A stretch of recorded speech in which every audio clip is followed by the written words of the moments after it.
Hello, good evening, and welcome to Into the Jaws of Death, which is Season 3, Episode 9.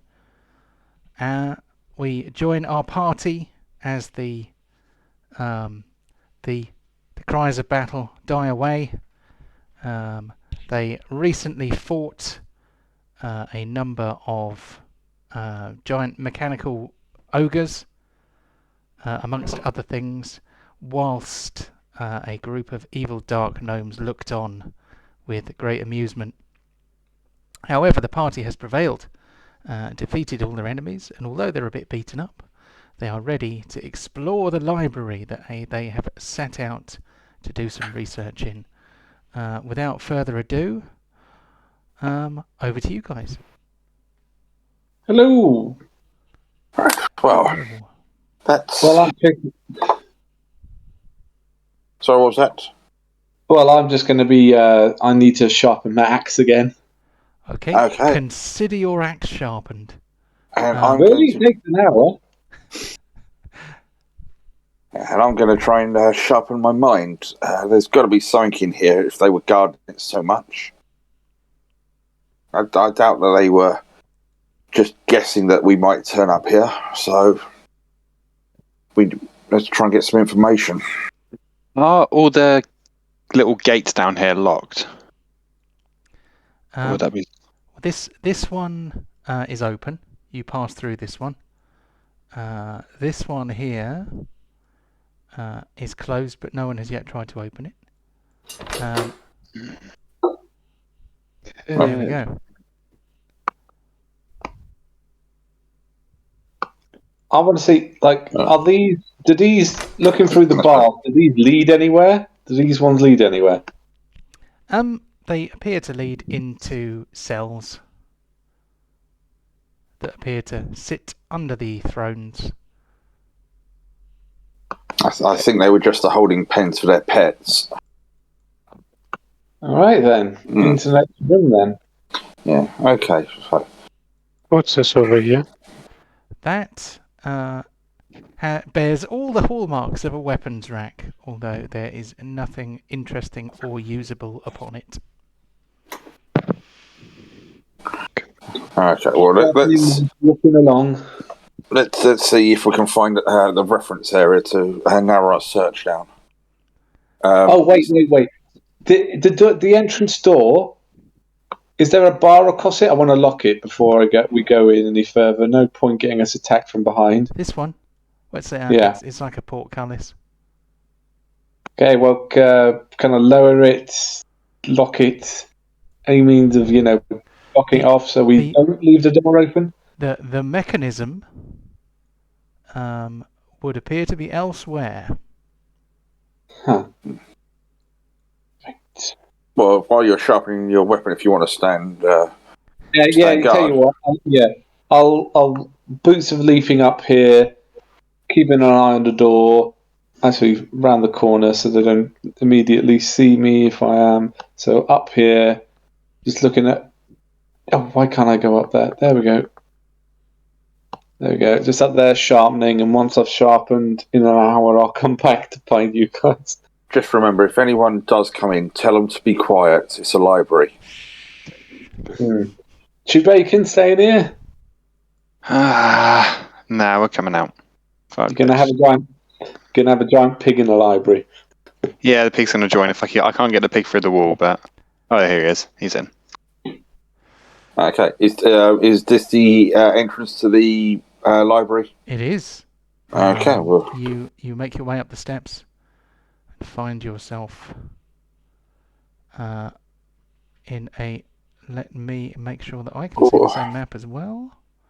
So I need to ping to bring the map down. There we go. You are in what appears to be an expansive reading room. In front of you are a couple of long oak tables with quite comfortable looking chairs against them.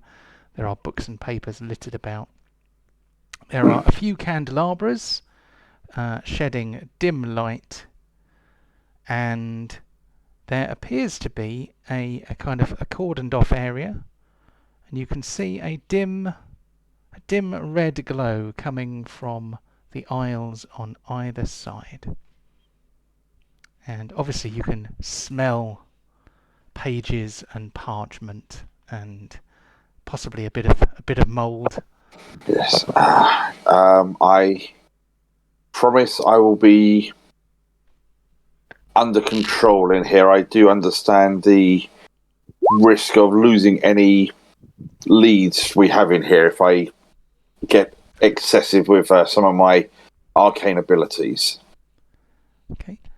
I'm just going to sneak off using my stealth to have a little range around, see if I can see anything.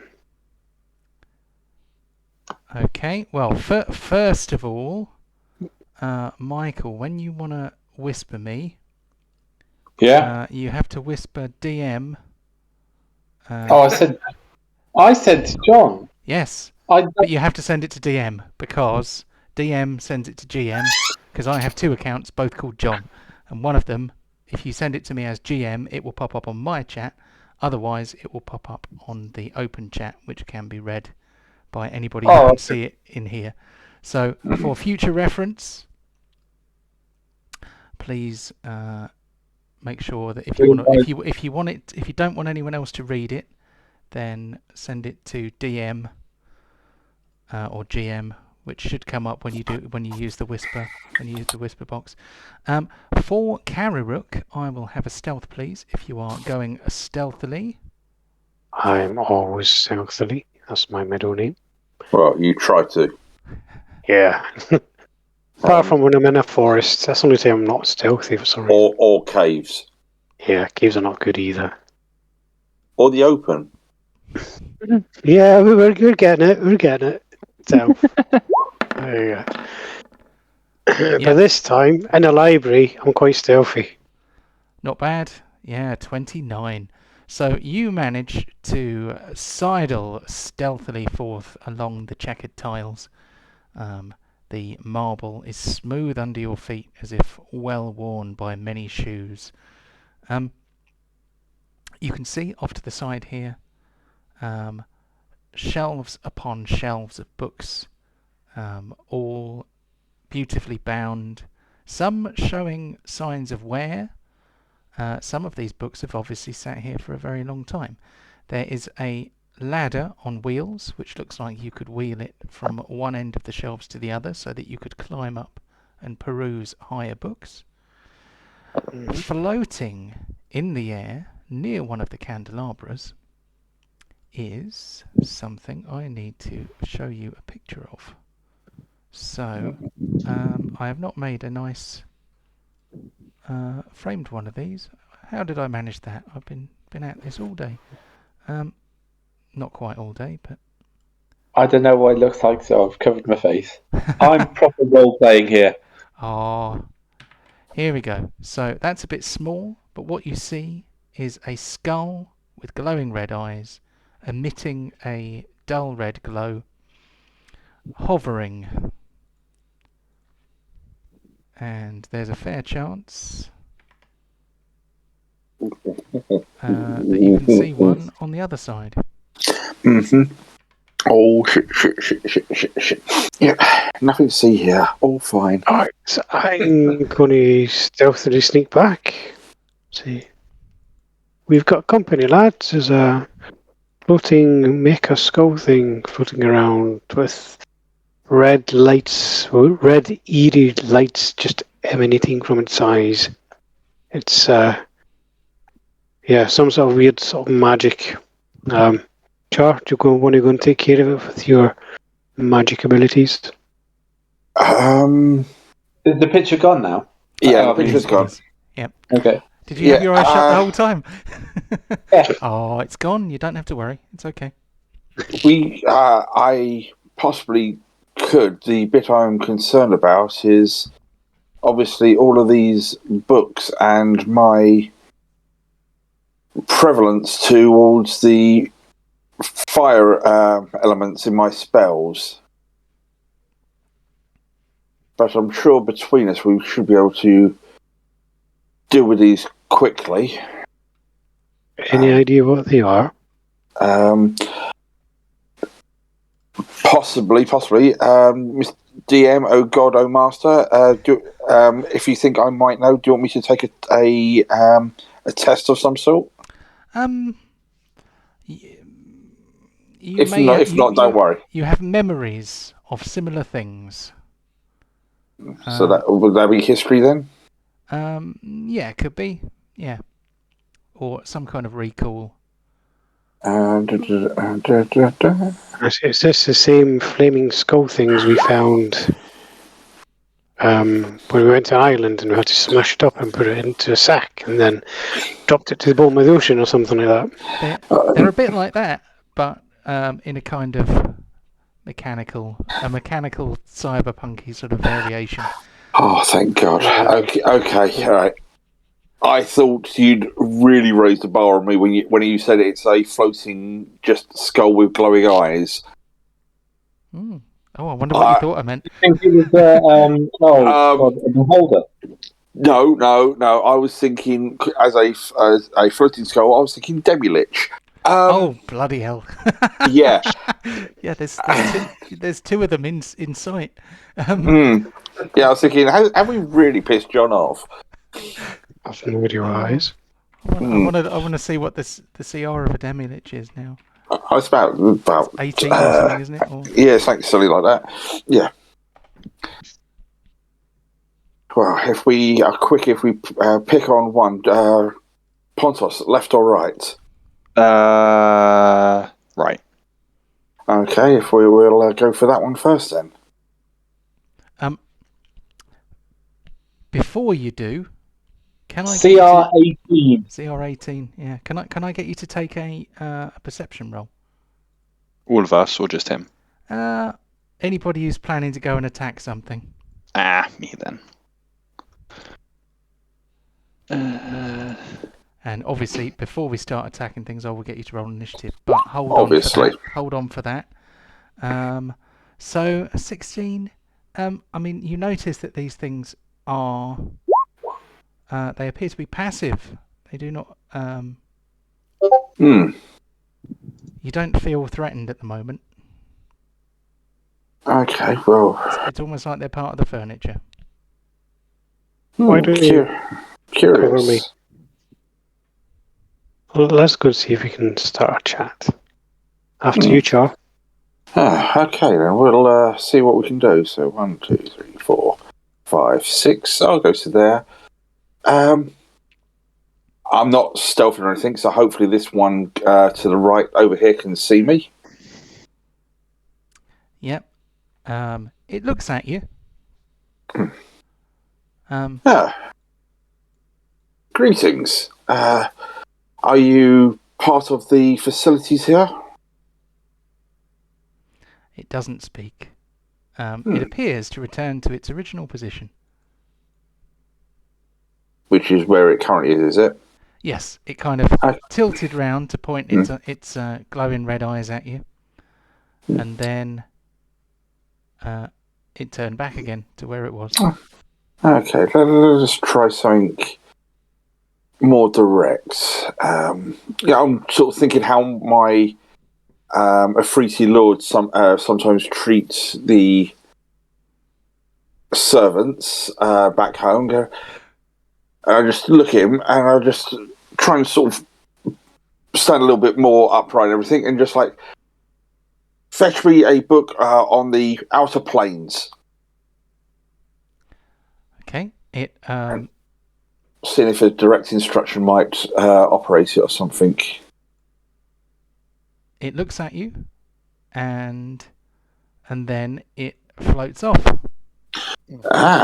This is good. This is good. This saves time trying to find it ourselves. And excellent. Then it floats back towards you, apparently mage handing some kind of massive tome.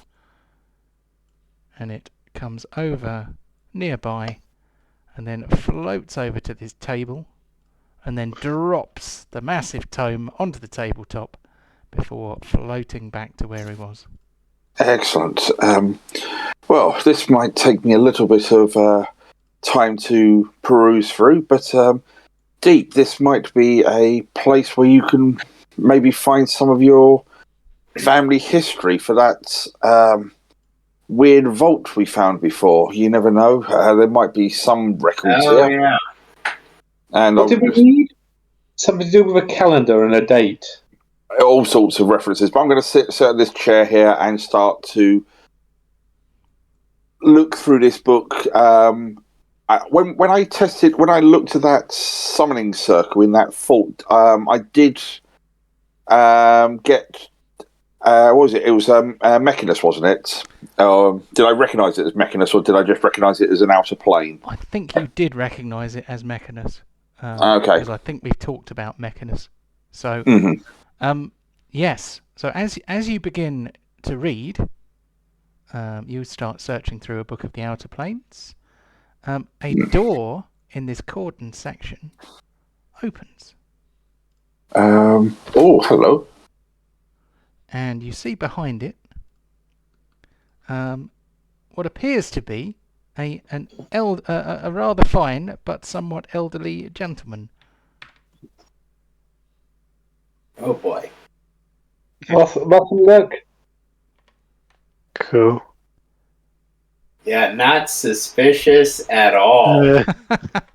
Whatever do you mean? And he says, "Oh, it's been a while since anybody's come here. I am the librarian. My name is Lugubrious." And he takes a step forward, slightly dodderingly. What was that name? Sorry.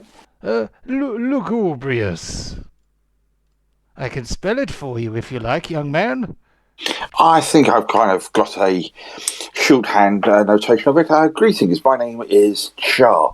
This is a magnificent facility you have here. There are many tomes here. I could spend a good while perusing these shelves. Oh, yes, indeed. Yes, I've made it my life's work and beyond to bring order to this collection of tomes and manuscripts. Remarkable creations that helped me find a book I was in a area of research I was investigating. Are they your creations? Oh, no, I didn't create them. But they were created by a once patron of the library, a wizard of great talent. Well, I definitely have some arcane nature about them, the way they float and move like that. But remarkable things indeed. They must be of great assistance for you. Oh, yes, they make it much faster returning things to their proper places. What have you been... have you been safe here? There have been all sorts of strange going-ons in the land. Oh, well, I have not set foot outside the library for approximately, and he looks like he's doing some sums in his head. I think it's probably been about 84 years. I'm surprised you haven't had too bad an attack of rickets with no sunlight, but sorry.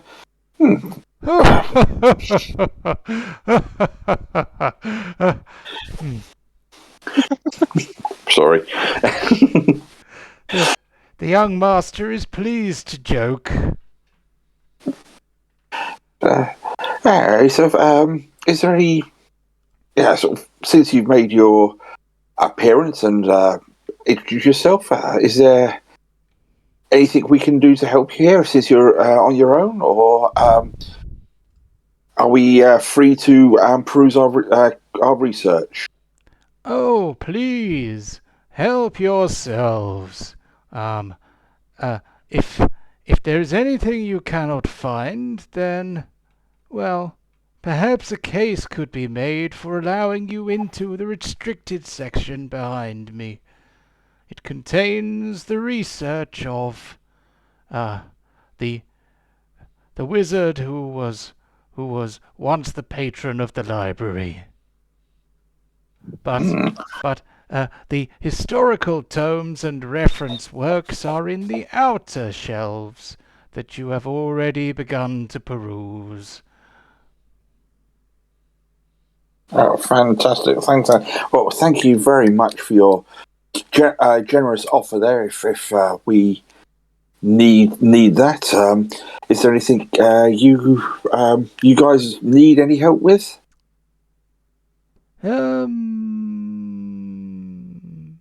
I don't think I need anything. Oh, I'm sorry. I thought you were talking to me. Don't mind me. Haven't seen a living creature for about 60 years. So, you carry on. Carry on. Well, I get this image of inside the restricted area, all on the wall. There's like no work and all work and no play makes Jack a dull boy just written everywhere.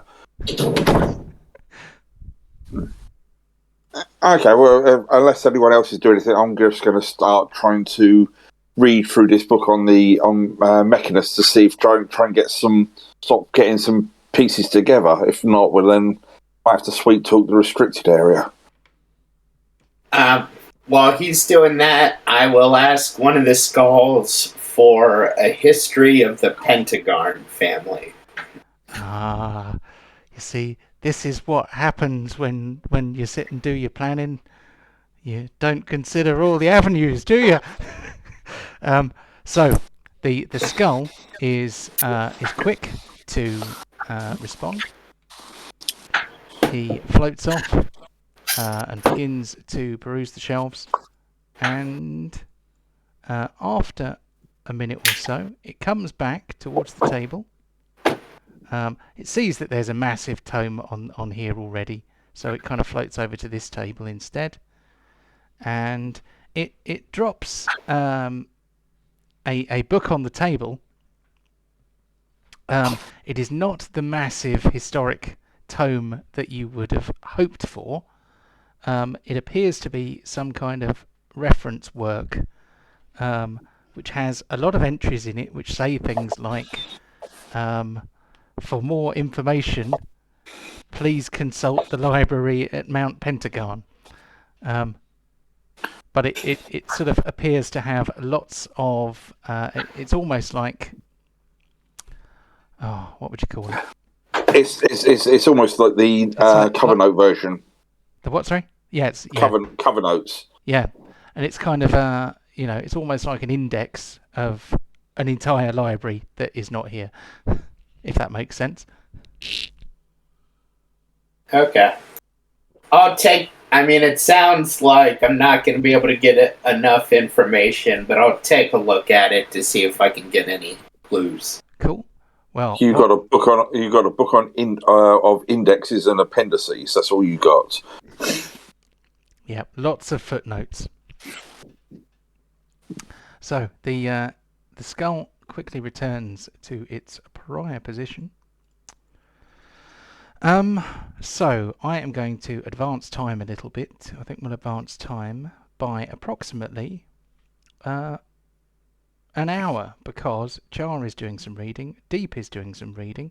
What would Pontos and Karibuk do if they had an hour to kill in a library? Sleep. Okay, if you want to, you can take a short rest, because obviously you have an hour. So.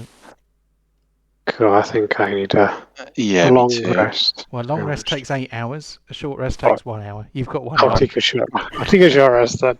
Does that work? Oh, that's pretty smart. How does Chew Bacon heal? Well, we have to do him manually. So. Cool. So would I roll for him?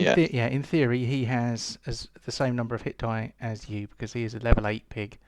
So, I suspect he's probably got a full set of hit die. what I might do is use a token marker to keep track of them. So I'm going to put that on there. And then, how many hit die would you like to use for him? Let's go with 3, please.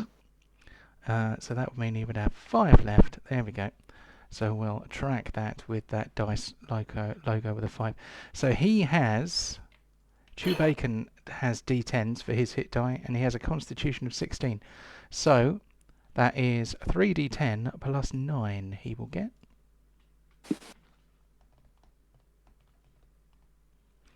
And what I might do is change Chewbacon's character sheet into a player character sheet rather than an NPC sheet. And that... 3d10 plus 9, did you say? That's right. 32. Well, that's good. Yeah, that's pretty It's good. not bad, is it? So he goes up by 32. He's now on 57. So he is looking a lot healthier than he was before. His ring turns bright green. And he actually has a visible ring now because I've resized his token slightly.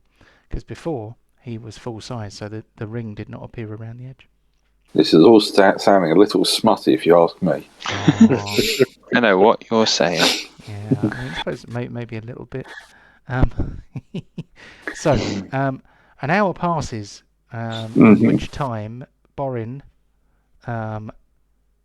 nobody has come and knocked on the door or challenged Borin in his in the place where he was patiently sharpening his axe blade. Borin can catch up with you and join you now if he wishes. Unless, of course, Michael's just having a sleep. Not sure. Can't see him at the moment. I can see his clock. I can see it's 10 past 9 according to his clock, but yeah. Yeah.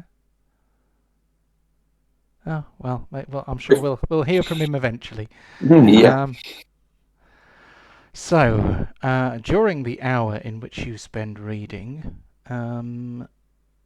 we find a nice handout which I will read out loud to you, and I really wish that I was better at impressions, but here is a handout of Mechanus. So I'm just going to close that on the other screen because it's not going to be legible, it'll be too small. But for your benefit, Mechanus. This plane is filled with an infinite number of country-sized circular interlocking gears which are habitable on one or both sides. These great flat wheels are at least 1,000 miles or 1,600 kilometers in diameter and have teeth that mesh at right angles, all turning slowly in synchronicity.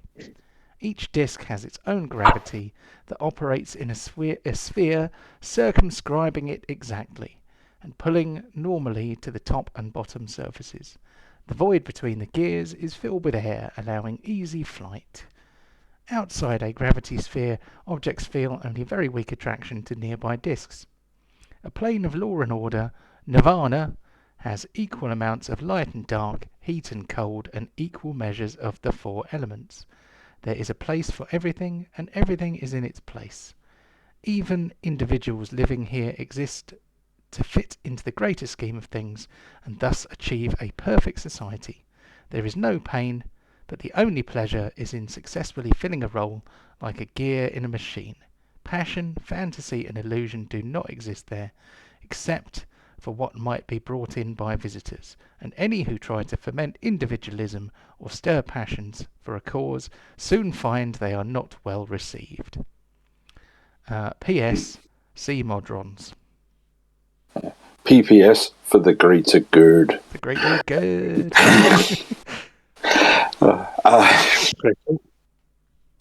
That could explain why it felt so alien to me. The plane of fire is very much fickle and all about passion and the moments before any fire dies down. It is all about that moment. This is almost the opposite. But so what's going on here? That there's a a portal to that. Are they somehow using the machines there to augment their necromancy?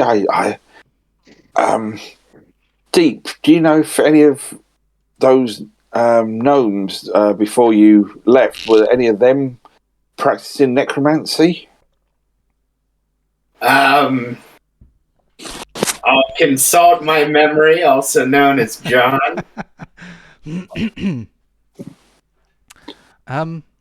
I think it's probably fair to say that necromancy was frowned upon in Pentagon, so it's unlikely that it would be being practiced openly, and gnomes are not particularly known for their aptitude at necromancy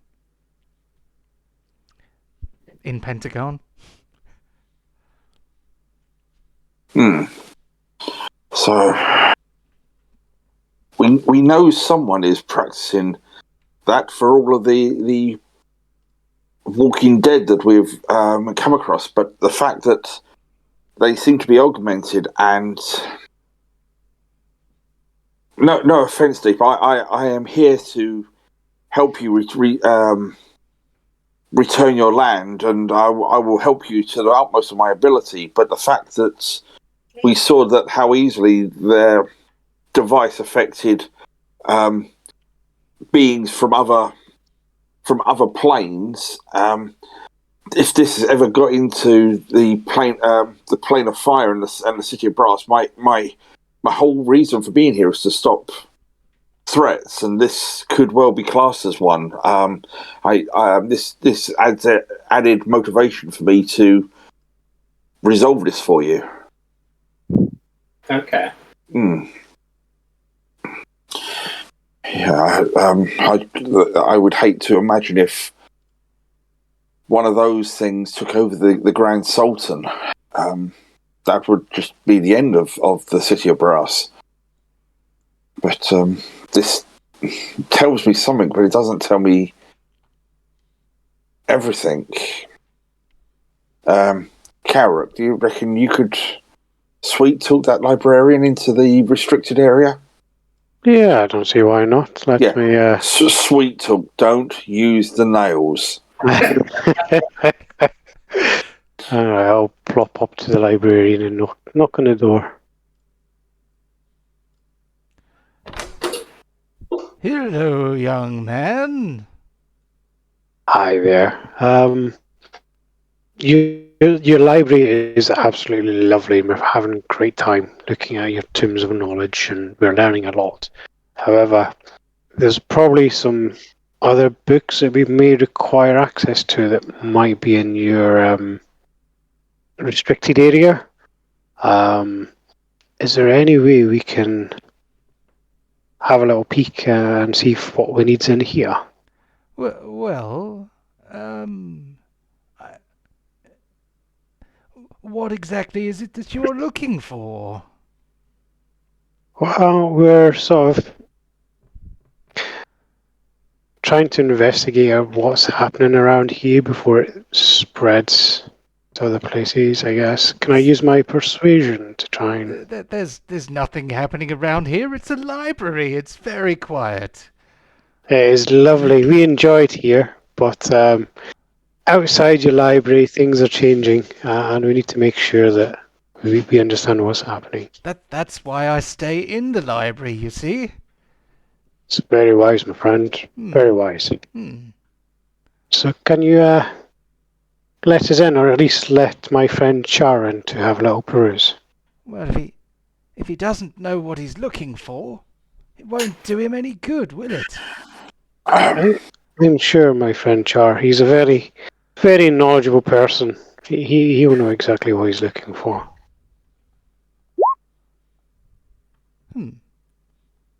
I think I used to, but I think I might have changed it when I leveled up. One moment, caller.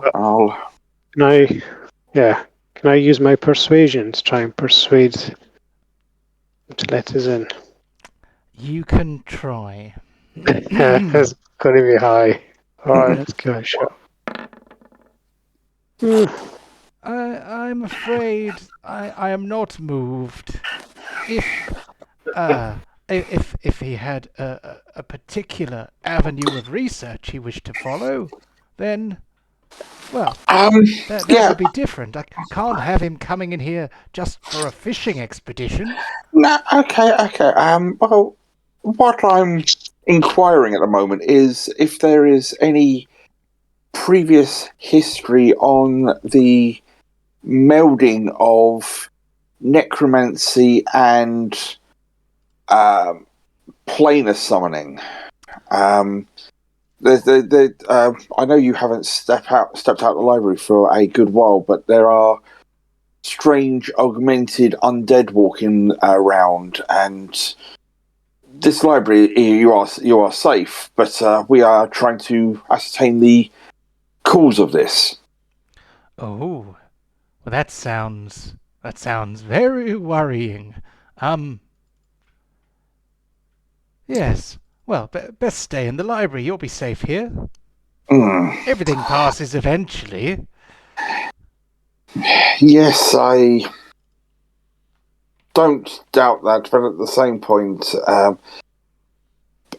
it's the fact that you're saying that the former patron of the library who created these assistants of you, it is what we're seeing is akin to this, where they have, where they have got these mechanical parts on them to assist in their role.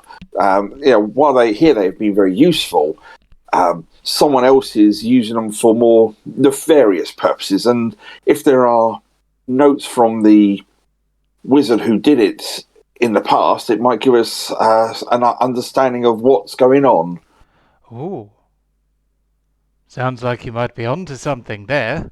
I'd find the name of the wizard if I were you. Maybe start with Modrons.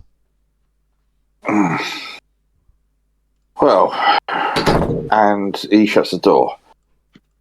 Even though he knows the name of the patron, start with Modrons. Right. Yes. What the hell are Modrons? Right, okay. I'm just going to wave to one of the servants then and see if he might either have a book or something similar. Have you got any reference on Modrons? It appears to think for a few seconds and then flies over to a shelf. Okay. That's a starter. It mage hands out a couple of books and flies over. And I do, Nate. Okay. And he drops them on the desk, and it kind of looks at you questioningly, and you feel its mage hand reaching for the book that you were already reading, as if he wants to put it away. Yes, certainly. I understand. No, not too many books at once. And I just hand it over to him. Okay, and he flies back to his place. There are two books on the table, one of which is entitled Denizens of the Outer Planes, and another, which is a much slimmer volume, which appears to be handwritten, says something. Says on it, one is Denizens of the Outer Planes, and the other says something on it. It's written in a scrawl, but it might say Life Cycle of Modrons on it. Okay, I was going to say, worst case, I've got as a ritual comprehend language. So if it was in some weird language, I might be able to translate it. But if it's just bad handwriting, we'll have to make the most of it.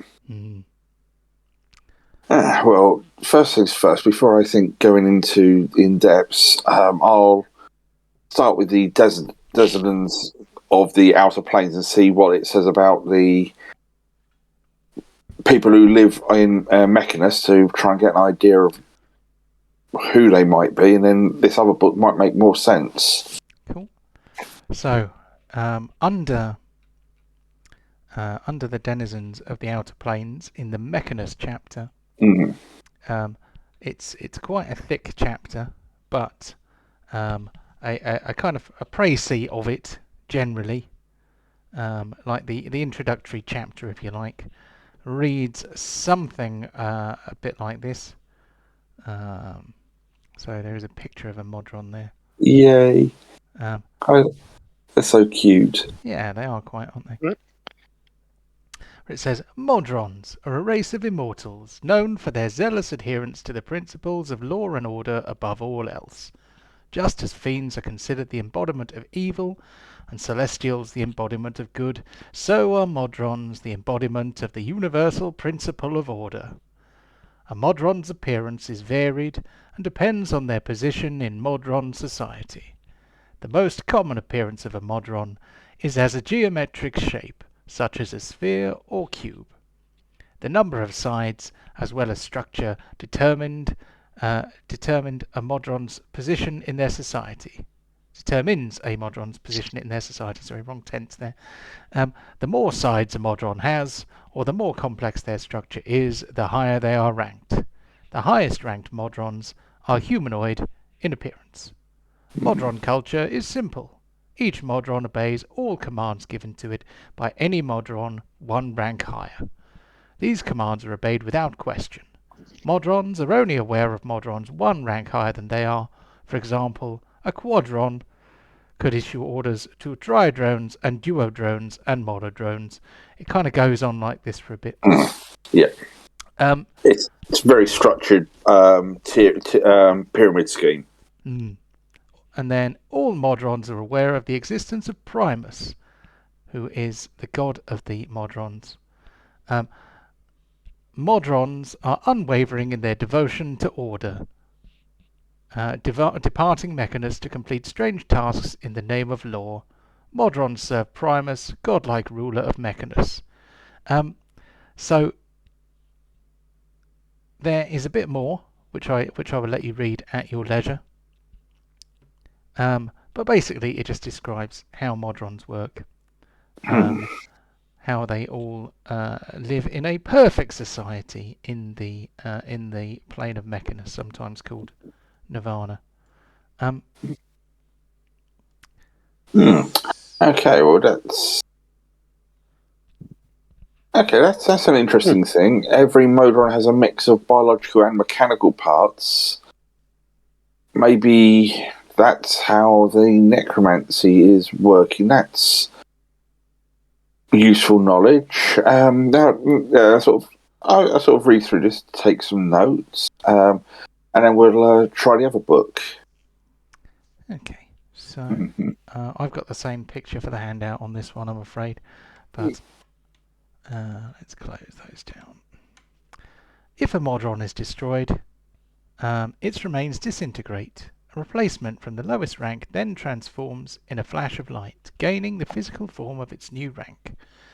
The promoted Modron is replaced by one of its underlings in the same manner, all the way to the lowest levels of the hierarchy.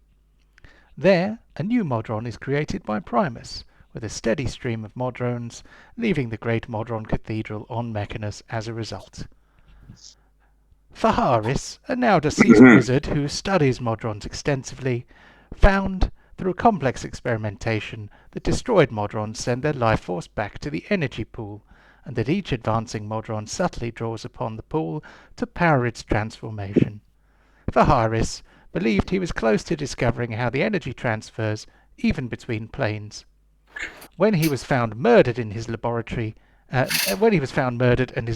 destroyed, it was no surprise to Faharis' students that the killers apparently destroyed the lab in a very thorough and orderly manner. None of them carried on his research into Modrons after that. Okay. Again, energy cycles, possibly tapping onto that when a Modron is deceased, and we also seem to have a name of Faharis. Hopefully that might let the librarian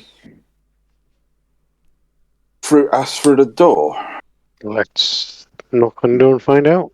Yeah. Okay. Knock, knock, knock.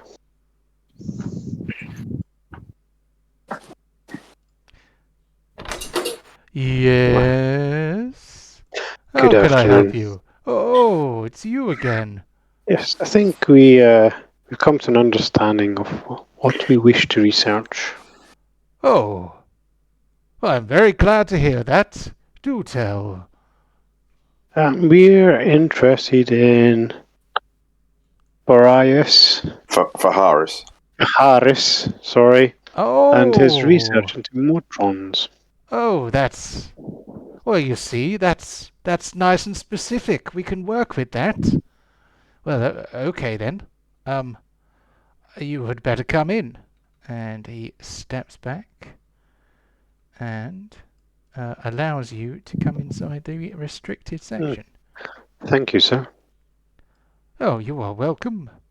Oh, sorry, I went too far. I am going to pop up a little picture of it. I mean, this is not strictly the same thing, but, you know, it's that sort of thing. Oh. Still not looking. It's a very pretty picture of a library. Oh, okay. Can you create a flame jar? I'm being very careful with any flames here at the moment. This is beyond any value of coin that I could even comprehend the amount of knowledge that is contained in here. Quite so, yes. But just taking a few moments to take all this in. Anyway, the researcher for Harris. Oh, yes. Let me see if I can find it for you. And he kind of wanders off. Has a look at a shelf over here. Oh, no, that's not it. Oh, maybe it's over there. He doesn't seem to be in any hurry. He climbs up the step ladder. 50 Shades of Grey. What's that doing here? The audiobook. Seen anybody alive for 60 years. He's got to get by somehow. First edition. No, it's not up there. First edition copy of the Nice and Accurate Prophecies of Agnes Nutt, which. Oh, maybe it's yes, here it is. Yes. And he pulls out a book.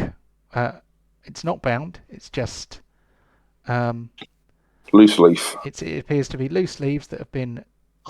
Well, it's not bound in leather, but it's loose leaves that appear to have been, I don't know, stapled or bound tied. with string or tied or something. But you can see that some of the pages are fire blackened. Wasn't me. It was like that before I even got it.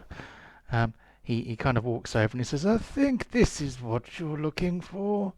This is some of Faharis' research. It might have been one of the last things he did. Yes, he was a very great wizard. He had some rooms in the university, across the way, near this very building. Okay. Just Not just much curious. left now, to be honest. Just curious. Has anyone else in the last 70 odd years looked at these notes? I'm not sure actually. They've been there a long time, and I was just curious if anyone else has been looking into this in the past. But if not, it's not a problem. That's not a problem. But is there a seat here? So obviously we can't leave the restricted area with such gems as these. Oh yes, quite right. No chairs here, I'm afraid.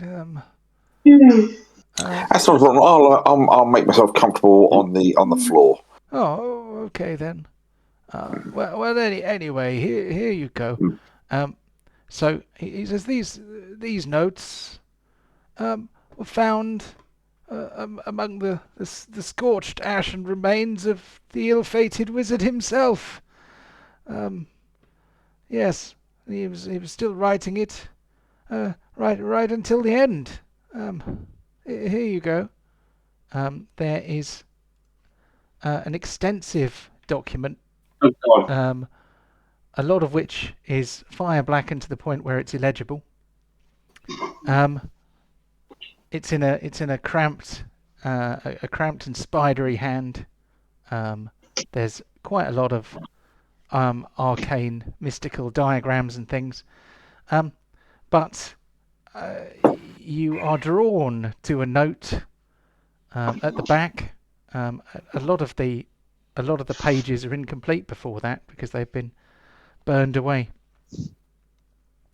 But it says, I have found that the essence of Mechanus, its living machinery, has many potential applications when transplanted to different planes, and can get all manner of things working after a fashion. It does, however, seem to be rather difficult to control. Furthermore, I believe that the secret to understanding the Modron's regenerative powers of immortality is within my grasp at last. I have begun work on a spell that would transplant the peculiar ability of Modrons to return their spark to Mechanus and be recreated upon destruction into another non-Modron being. If I am successful, the creature receiving this gift could be reborn eternally at a designated spot upon their destruction. I need only find a suitable vessel for the spark to return to. The possibilities are almost endless. A man could live eternally, regenerated again and again to continue his life's work. The good he could achieve.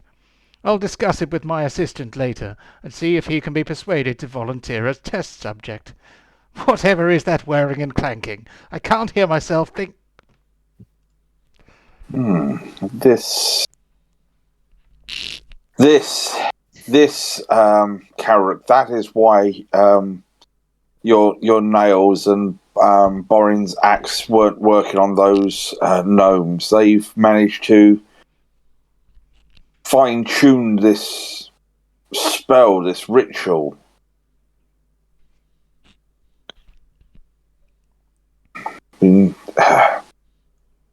Absolutely, and I think we know who as well. We need to find the assistant. That's who I think is our next lead.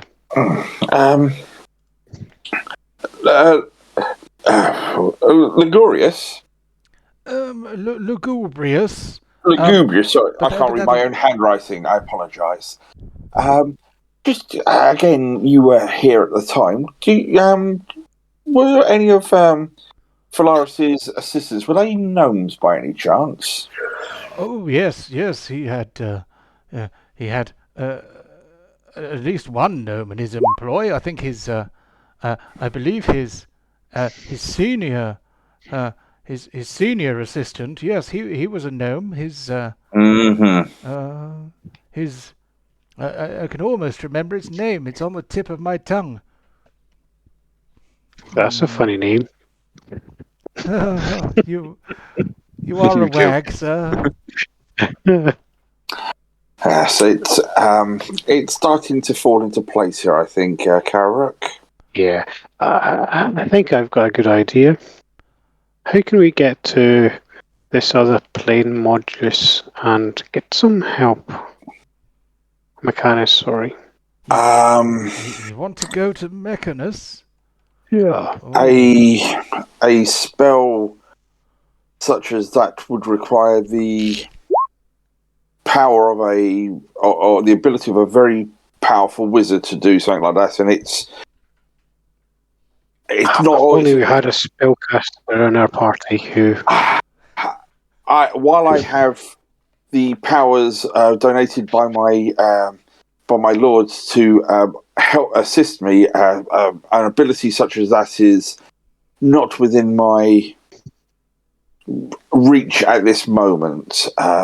Seriously, if you're on about plane shifting spells, that is like 7th level spell stuff you're on about there. That is big boy stuff. But the only thing if next time we get to any of those gnomes, I know your nails didn't work. I know those Borin's axes didn't work, but the power of Talos seemed to affect their augmented undead. I wonder if it might work on them as well. Yeah, I'm curious because we haven't tried that yet. Does the lightning affect them as well? But that's conjecture at the moment. But I do think we have a nice bit of information there. So unless anyone can think of anything else, I think we might have to wake Borin up and we can start heading out. You see, I'm trying to remember the name of his assistant. I know. If only I know. there was something that could jog my memory. I don't suppose one of you would like to fall asleep in a corner. I beg your pardon? Well, you see, it's the rules of the library. Don't give it too much thought. It's just might sharpen my intellect a little. You understand, purely for health purposes. For the threat that this potentially entails the City of Brass, I will make myself available to you if that is what is required. Oh, well, that's very kind. Well, I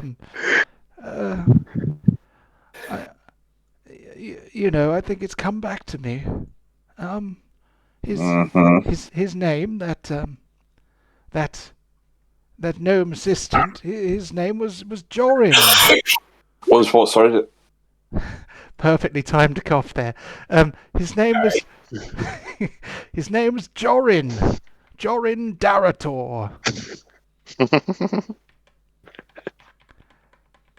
Random name generators. Gotta love them. Yeah, it kind of sounds like you're making fun of Borin. Oh, no. I used a random name generator. And Sure. I'm still here. I know. I'm just about to put you on the map.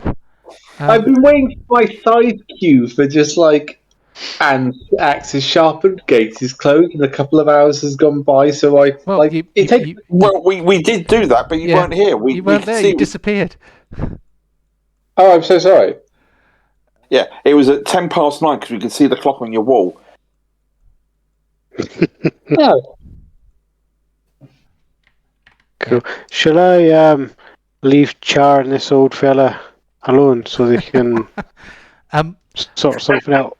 He can avail himself of Char. When he says the word, can you guys, anybody in the library, that's all of you, can you all take a perception check for me, please?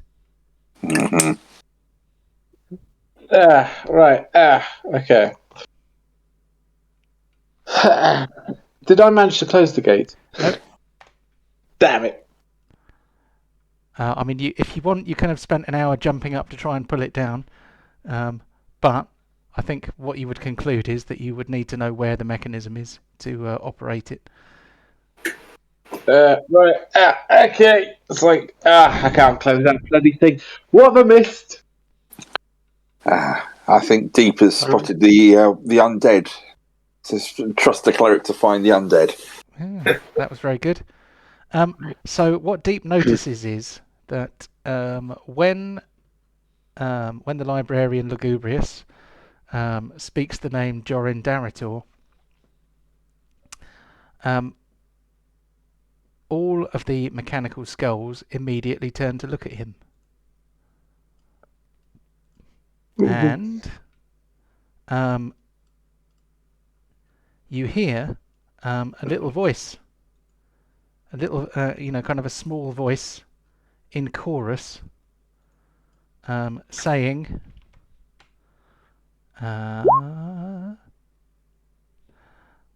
good timing. You hear this a little hollow voice in each of the mech skulls say, password recognized, and then you can hear a sound as of something powering up, kind of a, and then we'll roll for initiative. We've they got a fail-safe system. Lovely. Oh, lovely. I rolled a 4. Well, saving the best till last. That's all it is, mate.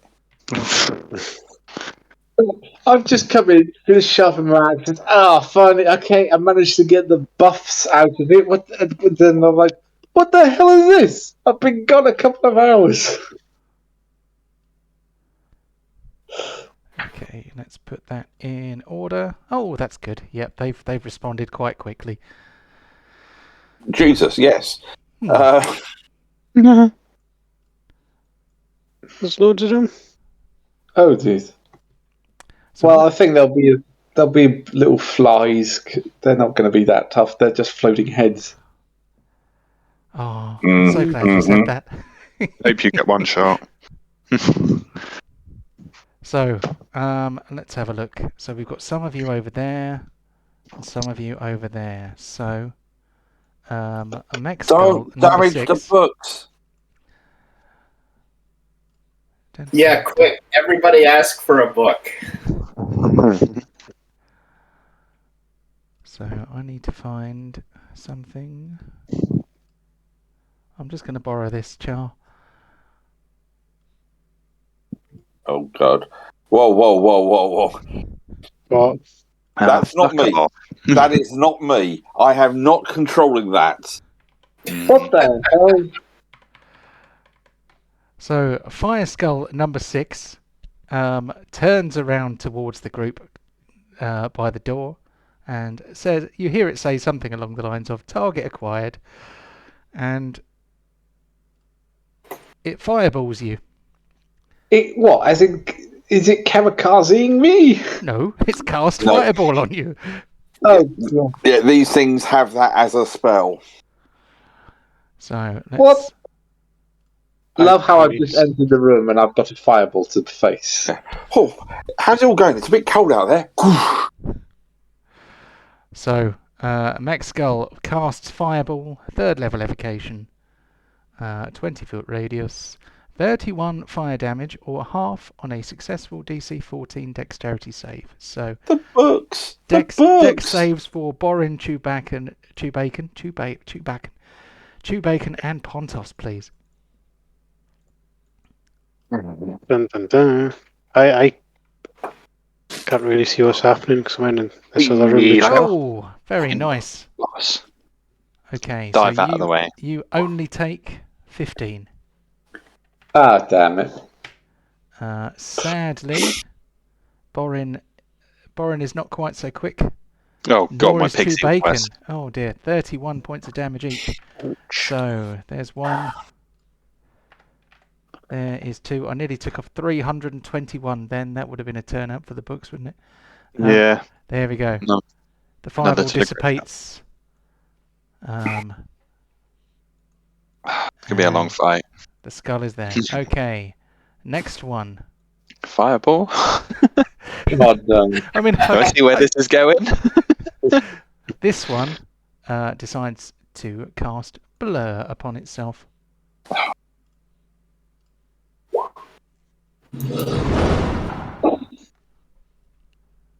So anyone who tries to attack that will have disadvantage unless they can see it with something other than their eyes.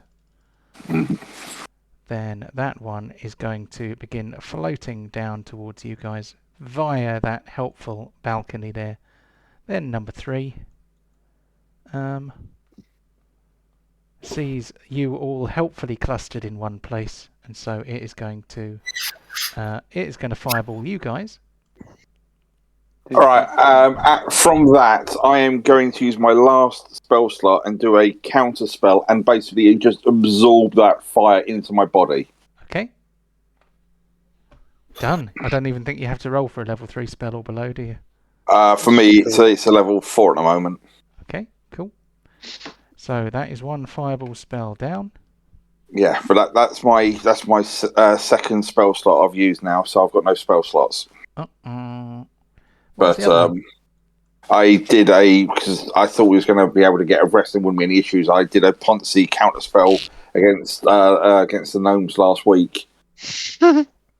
But that's me. Just that's my own fault. But at least I've saved this one. So, see, Carrick, I don't always burn. You see, I took the fire away. And now we're on to Char. You did indeed. That's unusual. Thank you very much. I'm sorry, ignore that.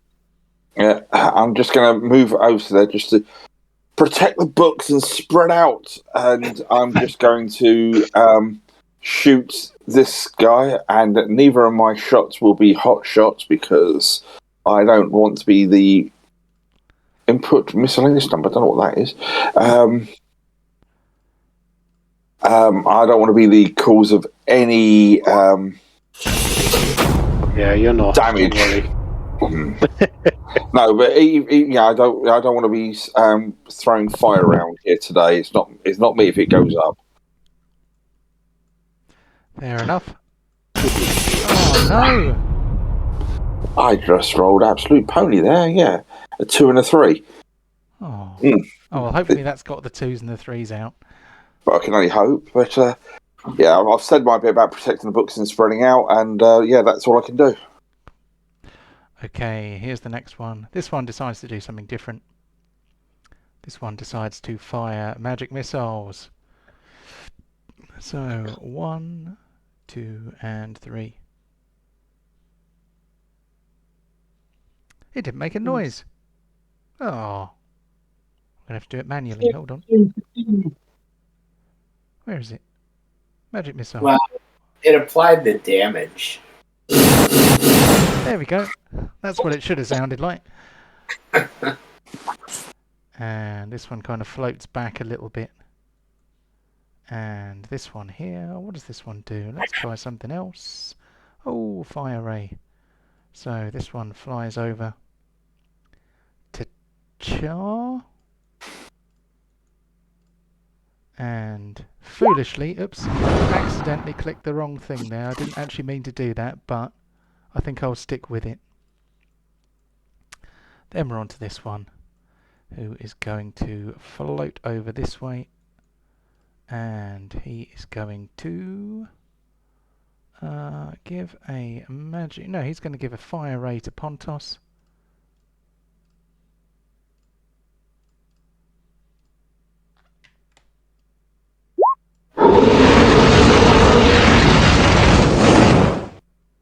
And then he's going to give another fire ray to Pontos. Did he hit? Oh my goodness. Oh dear. Handsom's got a bad feeling about this already. Nice. Okay. We really should have long rested. Yeah. 36 damage. Mother of God. That was a critical though. Yeah, but that was pretty much must have been max dice all across it. It wasn't far off. Oof. I don't know why it didn't say he's down though. Oh, I know why. I know. Oh, yeah. It's because I missed out one of the... You have an Orky power. I seem to think. Oh, of course I do. Yeah, I come back up to 1 HP. Yeah. There we go. I think that's more of a fight. Is that... I think that's a fighty power more than a... No, it's an orc thing. Oh. I'll knock it off my sheet. If I can remember, I'd open my sheet. Hang on. Okay. Right. We've got to hit these. Yeah. Okay. Well, if Pontos had gone down, I would have gone for the one that had. But I'm just like, I've come through the doors, finishing sharpening my axe. There we go. All done. and then it's just like fire in the face. It's like, what the hell? What the hell have you guys been up to? And I'm straight up running 5, 10, 15, 20, 25, and I need to. Oh, hang on. It was all fine until you walked in. Yeah, too right. 25, 30. Okay. Right, this is the one that threw that flame axe me, right? The fireball one was this one. Oh, sorry. Can I just switch over to that side then? If you want. I think you would Sorry have had about enough that. movement to get there, so that's fine. Pick a target. No cover at all. No auto crit. Standard. Less. Misk. Okay, that's 1.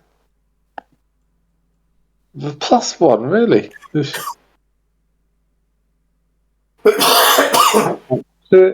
That's 2. Well, at least you hit.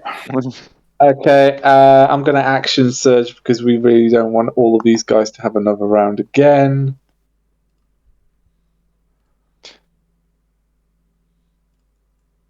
Okay. Oh.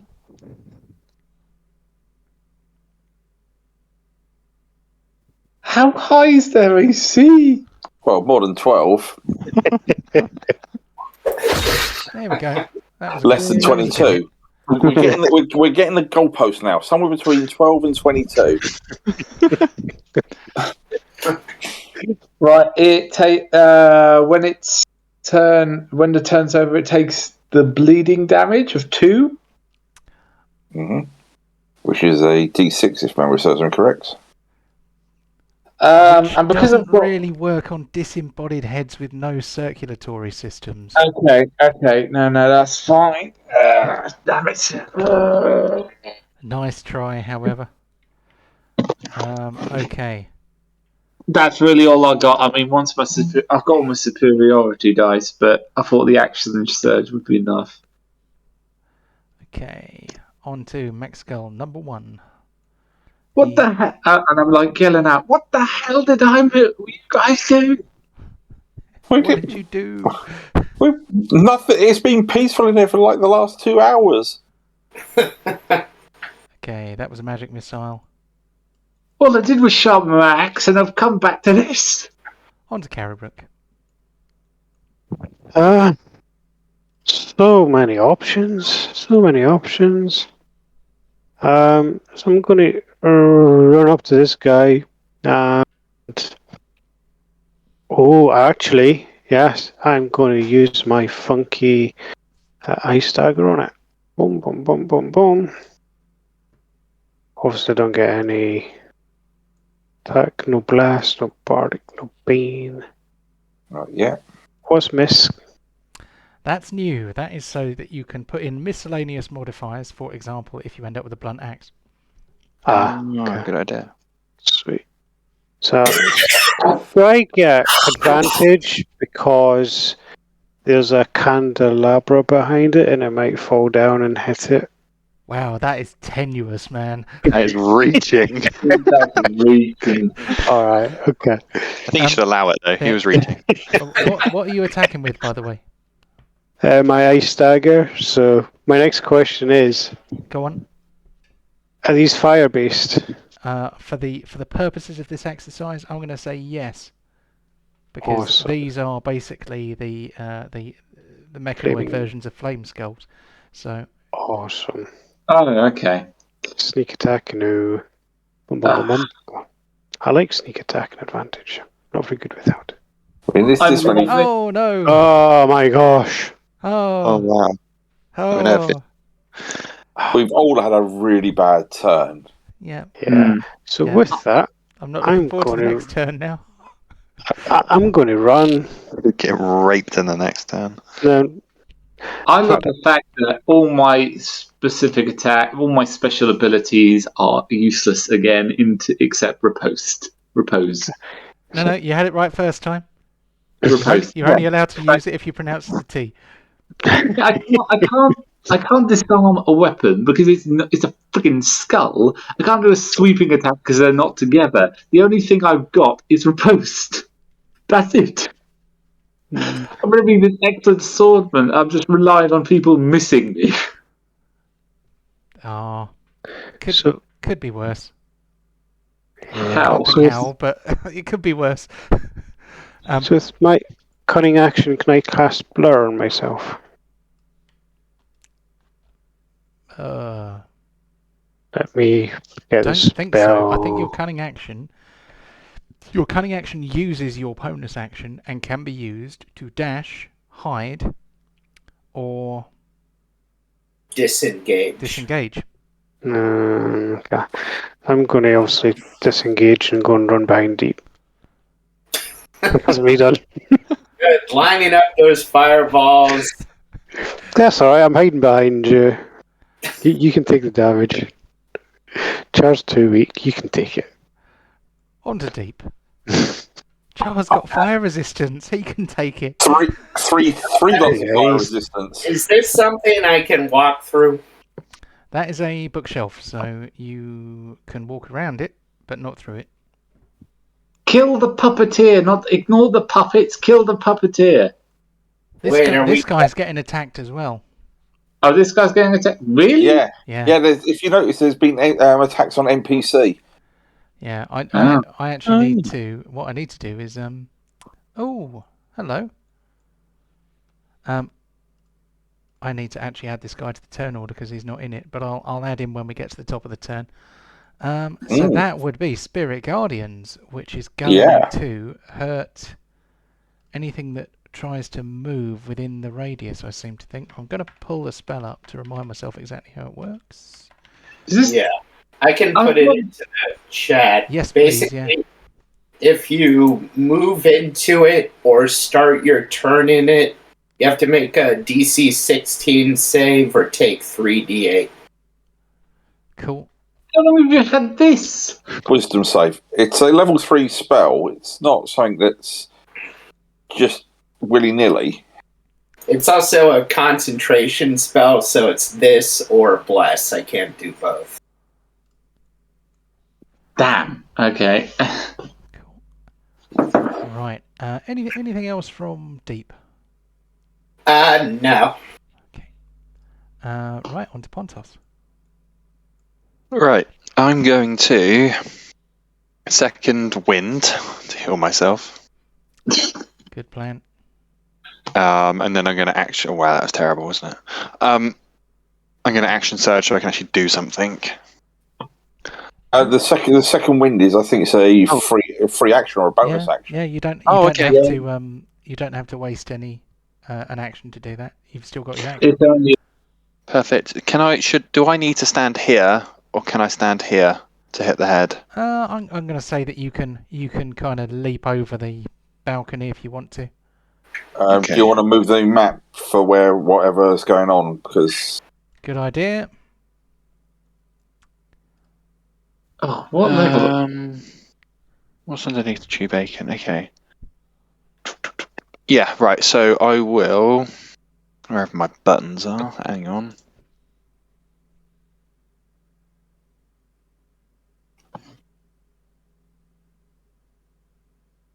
Hopefully. Oh, stop missing. Oh, I don't want to do that. Then I will action surge. you have 2 attacks, remember? Yeah. Right. Oh, I've also got this thing as well. My mind's gone blank. Slash roll D6. Oh, your claws. Yeah, what was it? +7 or something? Oh, wasn't you've it? got a button for that now. Oh. Claw attack. Yes, I do. Meow.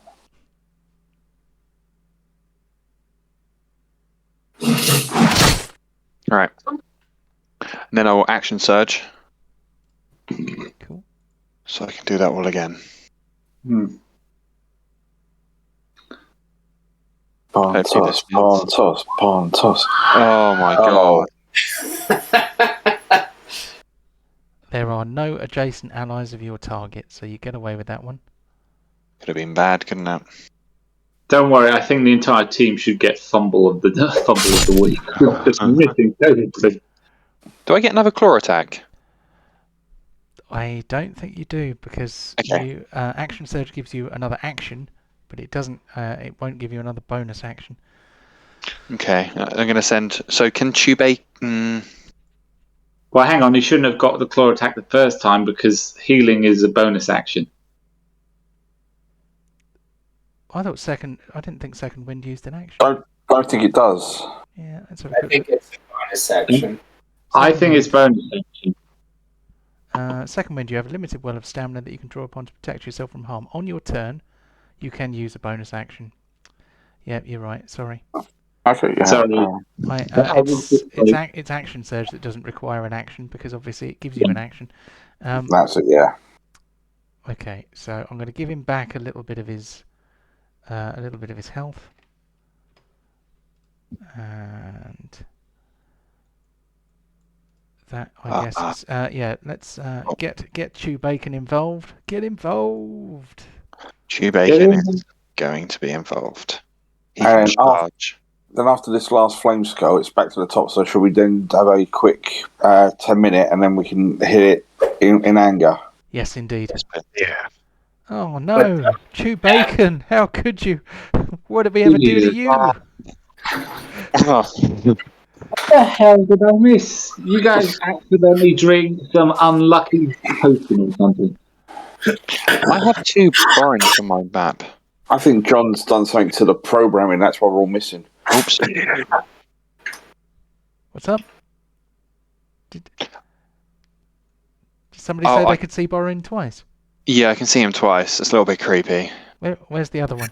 So one's here. Yep. And then one's here. Oh, I can't see that one. The one down there is a ghost. Okay, I'm just going to move my Just screen up. replace myself to where I'm meant to be.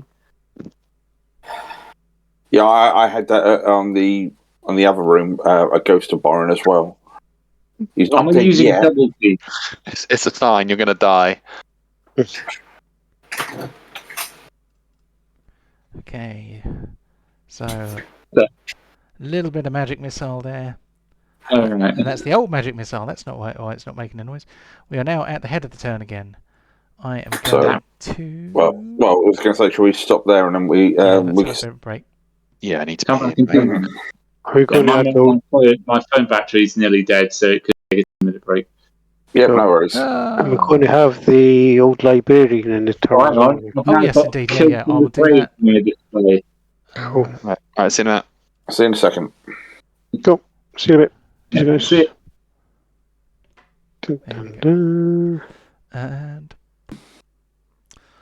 And we're back in the room. So, and you know what it's done? It's changed. That's not helpful at all. So let me try and fix that. It has changed to the other virtual tabletop thing. There we go. No, come on. So I'm going to have to mess around. Won't be long. There we go. That's what we want. And then I need to open this up again. And then zoom in. Cameraman needs to zoom in.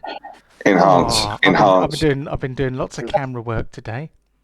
Yeah. Been following you up and down the room, fireballing you all the way. Yeah.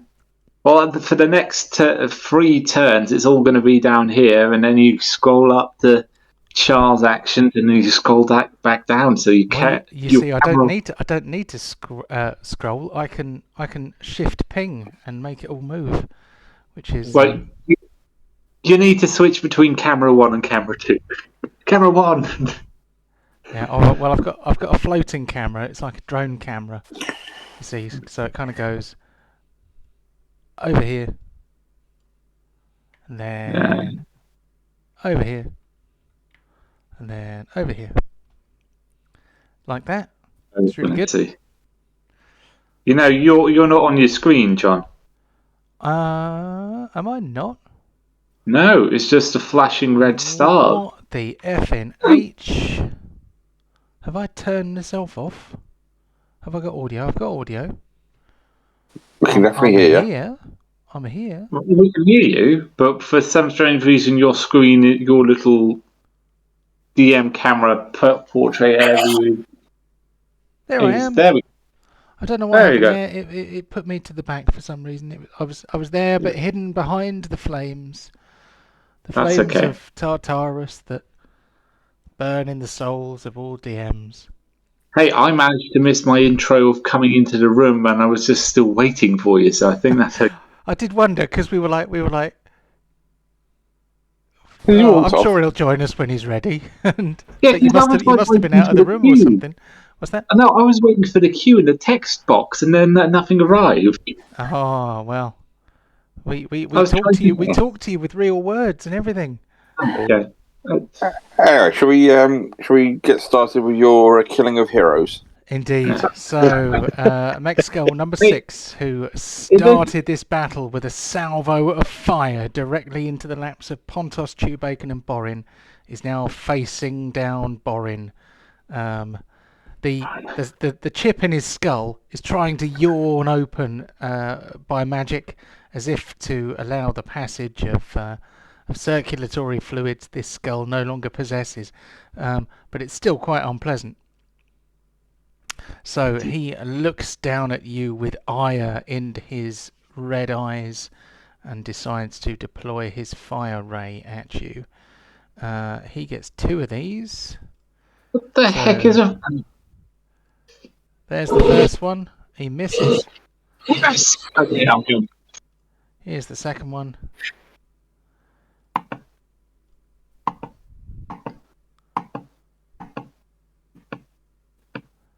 Okay. Oh, he got you with the second one, but you can riposte the first one.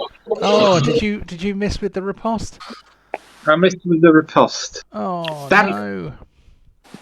Oh, well. Yeah, he only burned you a little bit. But if you notice, hold on, I'm going to blow this up a bit. There we go. That's beaten up Borin, which I made on GIMP the other day. Yeah, I'm now trying. I am honestly now trying to get the. There's a game called Battle for Middle Earth, and Gimli has some lines when he gets wounded, like in the voice actor does. Somebody help me! I can't hold much longer. So I'm just going to try and if I can get one of those.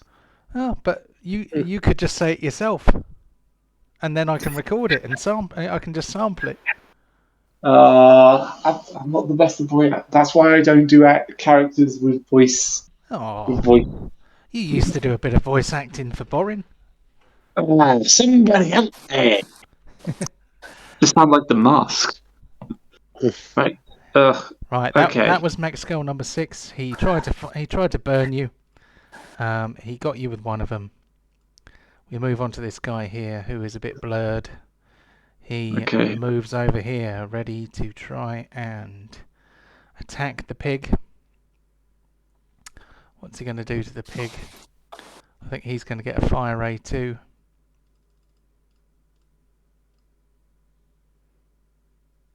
Oh, sweet piggy Jesus. Is he dead? He is not far off. It's okay though, because he's a character pig, which means he gets death saves, which is more dramatic. Oh. Here comes the second fire attack. It's not a fight without the pig going down. Yeah, I mean, in every significant battle we've had, he's gone down, hasn't he? He's starting his move inside the Spirit Guardians. So wisdom save, I think it was. Save.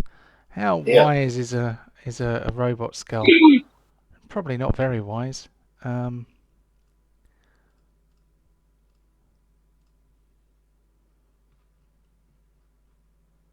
Oh, Damn it! Wise enough. Well, that was. That's intelligent. Oh, okay. I'll say. So, if you rolled wisdom there, it looks a little confused. He takes, I think it's 4. Yeah. Some of the accompanying text is a little bit confused, but that was a wisdom save because he got a +0 to it. So that was just a nat 20. He was just a very, very lucky skull, if not a very clever skull. Damn it. So that is 4. The same thing came up on a Saturday, and I fixed it, but obviously I haven't rolled out the updated version of the skill Are we save to looking this at game. party weight here? It rather depends on strategy. Mm-hmm. So we have a mech skull creature here who is halfway between Char and Deep. So I'm going to decide with the gods of chance who he's going to spew fire at. Actually, I might give you one each. I can share the love. Yeah, let's do that. So here is one ray of fire, more like a laser for flavour purposes. I'm a firing my laser! And that one's a miss. This one's for Deep. Oh, that's a hit. So, I think I take 5 because of my ring. Oh, do you have a ring of fire resistance? That's good. Yep. Why would you need a ring of fire resistance? Excellent. Just asking for a friend. That's all. Right, on to Char. Mm-hmm. Well, once again, I'm just going to let out a couple of finger pistols before moving, just trying to target one of these. I just need to get these down quick.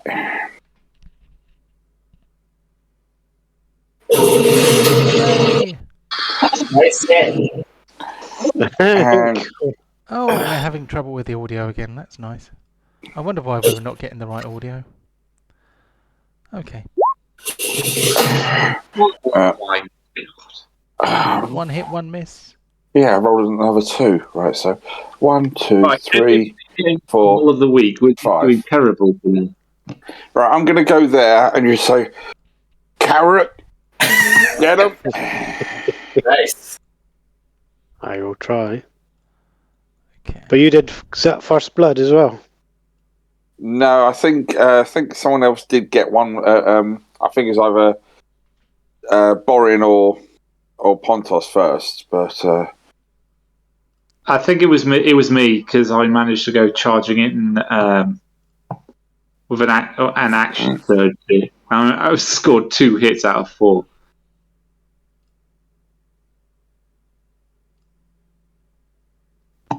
Okay, that was a magic missile for Carrot. Carrick, you might have to take some hits for us because we're not doing good. well, Carrot's got all the health and he's got the the rogue's ability to halve 1 attack damage, so he's fine. Pure turn, yeah. Yeah, no, but that's what I'm saying. He needs to start taking some hits for us. Well, Yeah, I know. He just did. 3 of them. Right, on to Mech Skull number 5, who is alive. I should have thought that through a bit more. Here we go. Mech Skull 5 is alive. 25. Yeah. Okay. I don't know what to do. What should I give you? I'll give you a fire ray. Here comes a fire ray.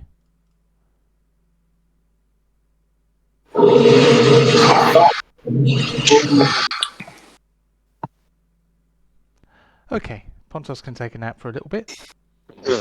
Brilliant. And this one floats over here, thinks, oh, who shall I burn next? And stops here. Gives us a fire ray. Whilst in combat? What do you mean? I'm in combat with the skull above me. Yeah. Ah, bastard. Doesn't stop him zapping you with his laser eyes. Okay, this one here is going to take a wisdom save, although it might say intelligence save at the top. Just ignore that bit. Okay. Oh, Jesus. These guys are good. Except John should be in Las Vegas today. Okay. Has anybody yelled freeze all motor functions yet? Freeze all motor functions! Freeze all motor functions! Oh, God. Okay, well, I'm going to take a second wind. That's a good roll. Very good. You need to get a potion over to Huntos. Yeah, the problem with that is I'm not going to be really able to do that, considering I've just boosted my health to make sure I don't die in the next round, hopefully. Going to see if I can at least I can't even the odds if I get taken here. I'm 3-1 here. I'm tempted to just try and bolt for the door.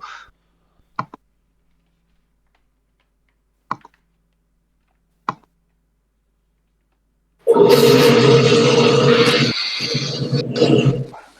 that bloody audio. there's quite a noise for 6 damage.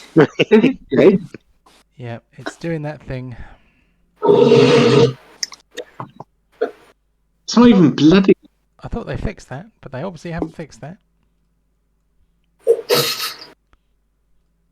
There we go. God, I'm not feeling the. I was hoping to kill these things. How much HP can a skull have? Depends whether it's an armored floating skull. I can't really do anything else. I can't move out of range. I think we might I think we're getting captured, lads. That's it. That's my turn over. I got nothing. There's some fairly healthy guys in the north. Yeah, well, hopefully, Shut the door. hopefully, Deep and Carrot can thin these out in a turn. You'll definitely try. Mm-hmm. Yeah. I mean, we want to get Pontos up as fast as possible, but... so I took 2 damage. Okay, let's hope this doesn't go horribly. How do you take damage? It's Kararuk's turn. That was Mech Skull number 1 was just ahead of him. Keep up. Yeah. Sorry. I'm going to obviously run in here and using my ice dagger once more. This guy. So that's attack with advantage. So you can sneak attack. Yeah, I've given you everything I can there, mate. Yep, let's hope something happens. Fire-based heals. Sneak attack, yes. Boom, boom, boom, boom, boom. Come on. Don't fumble. I'm really wishing my days more busy. There we go. Hey, that's a bit better. Can you rotate to the other one and sneak attack it too? Don't know if I can sneak attack. Rogues only have 1 sneak attack a turn. Because if you ever see a rogue get sneak attack with a crit, it's like, oh, I'm only level 3, 50 damage. It's like, what? Yeah. So then I'm gonna run around here with my cunning action and that's not cunning action. That's just your movement. Okay. So I'm gonna run over there. Can I pull out my vicious rapier, I guess, or my venom fang dagger as my action? So I've got it ready for the next round. Well, you've already done your action, but you can interact with an object. So you can draw one of your weapons. So you can have your ice dagger in one hand and your vicious rapier in the other hand. Yes, please. Yeah. Dude, they could have finished that off without you. And here we go. So the librarian kind of goes, "Oh, what's going on here then? They seem to have gone wrong." He rushes up And I forgot he had blur, but I'm not going to. Oh, you haven't attacked him yet. It's fine. No, it's only taken damage from the Spirit Guardians. Yeah. So he is going to do a thing. He is going to make an unarmed strike. I pray he's a monk. Oh no, unarmed strike. Oh, he's a vampire thrall or something. Oh fuck. Oh no, okay, vampire form. Yeah, yeah. No, well, sometimes you can judge a vampire by its cover. Mm-hmm. So he hits with that one. He can in fact do that again. So he's going to do that again. Grappled, so it gives you advantage. Well, he can choose to grapple. Oh, okay. He can forego damage in order to grapple, I think. All right, yeah. I'm assuming we see him like grow fangs or something that we can tell he's a vampire, not because we can see a giant board that says vampire strike on it. You probably had a fair idea that he might have been somewhat shady when you first met him, but I think. And also the fact he kind of wanted to me to or someone to sleep over in the corner to help him regain his strength and memory. That might not been vampire. Okay. It might just because he liked you. I didn't know any of this. That's because you were not you. Precisely. You missed out on the fun. On to Deep. Okay. Of course, I just hit reload. Okay, but I'm here. Well, got a tough call here, because I could go in and take an advantage shot at that guy, but be really well lined up for a fireball if I do that. I have a ring of fire protection, I guess I'll go for it. And you don't get advantage. You just breaks even because you would have disadvantage. Okay. Because he's blurred. Whoops. No. Oh, god damn it! What's happening tonight? What's happening? You are stuck with saving throw rolls. Deep held the sharp end and hit the skull with the handle. Okay. Oh, and because I hit myself, I get to make a saving throw. What is the DC to maintain concentration? It's half 10. damage or 10, whichever is Okay. highest. So 10.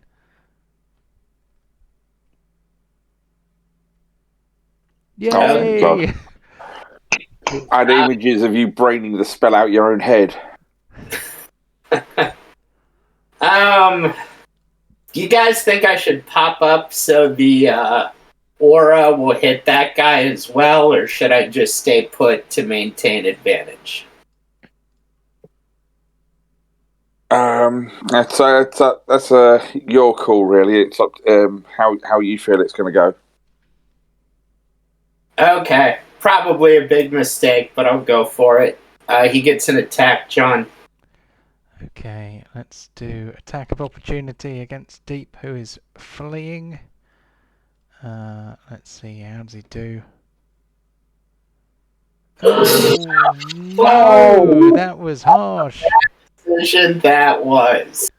What is happening? But you only suffer 9 points. Oh, that's true. Jesus Christ. 10 points back. There we go. Stress. Okay, still got the spell up. Oh, thank goodness for that. I think we've got this, guys. I don't think we have anything to worry about. You reckon? They just caught us by surprise. We're all warmed up now. It's fine. Yeah. Literally, we are roasted, toasted, warmed up. Smoldering with preparation. Okay, that's it for D. Cool. Oh no. It isn't. So Borin is on his own with 4 mech skulls. Oh, crap. Sucks to be damn you. Oh, thank God we have a vampire. Yeah, he can lick up all the blood from the floor afterwards. It's probably coagulated from all the fire. What? Oh, God. I'm scared. Yeah, I do. Oh, fuck. I meant to do something, but I guess it's too late. Well, Could have summoned my spiritual weapon with my bonus action. Oh. If you I'll let you do that. Oh, thank you. I don't think the jar of mayonnaise. There we go. The mighty mayonnaise has been summoned. Meanwhile, in the southern half of the room, I needed to bless so much. I can't even see you. If I cast it, I wouldn't be able to target. Yeah, we're really close by the separate rooms, because I could cast Mass Word if I Yeah, okay. Oh, okay. Riposte. oh, go for Which it. one was it? Ping me which one it was. This one. That was the one below you. Known to his friends as number 7.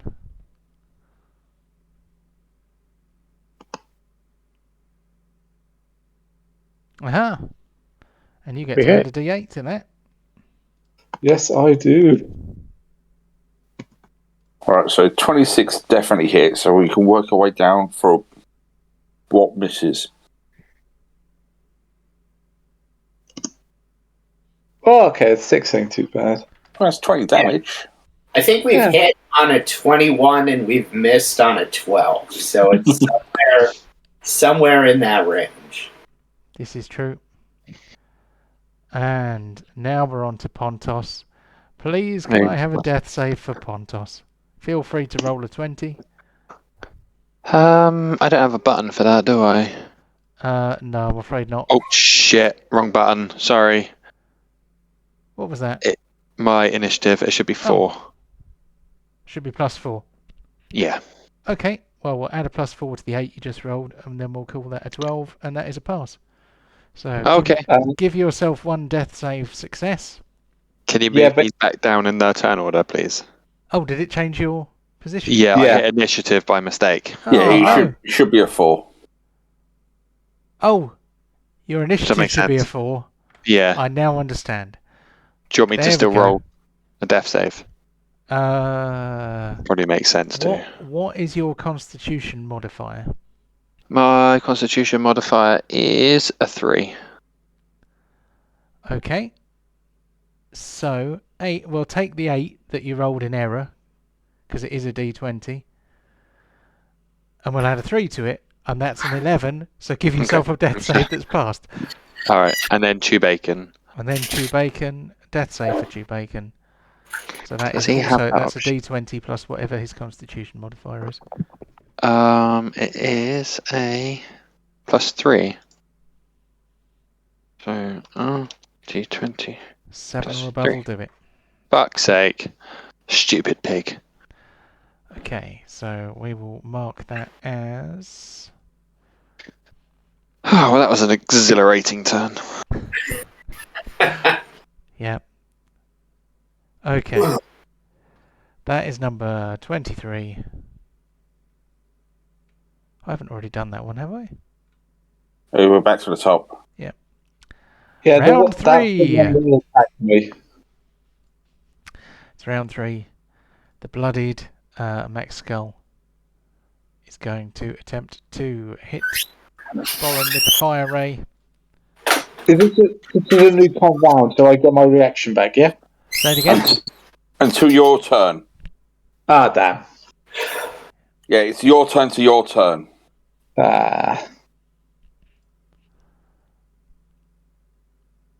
That's a miss. Wow, is that the first miss Maker Skull's had? No, they've had a few misses. So it doesn't hit the one behind me. I'm afraid not.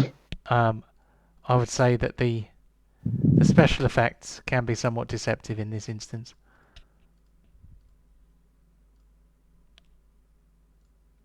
There we go. Only 10. That's fine. You'll be all right. Oh, I'm down to 20. But there's this one here.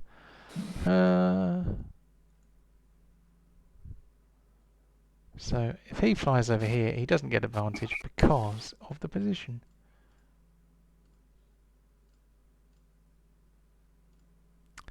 I need to check a thing.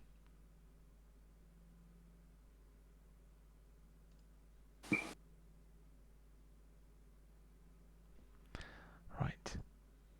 Come on. Oh god. Okay, so my options was originally going to. He's already attacked me. He's got another one. Oh, this guy hasn't attacked yet. My option was to. I was going to fancy footwork and get to run to Pontos and stuff a potion down him, but at the moment that would mean I have to dodge three attacks of opportunity successfully. That wasn't going to be a problem until I got. I mean, 20 only got 20 hit points. Well, you've got that thing where you can add the D8 to your AC while you're moving, so this is the perfect opportunity where that tactic comes into what it. I'm thinking. I got. Oh, if I'm still alive. This is so difficult to read. Curses. Damn code. Okay. So, what I wanted to check was... Okay. So, I need to do a little thing.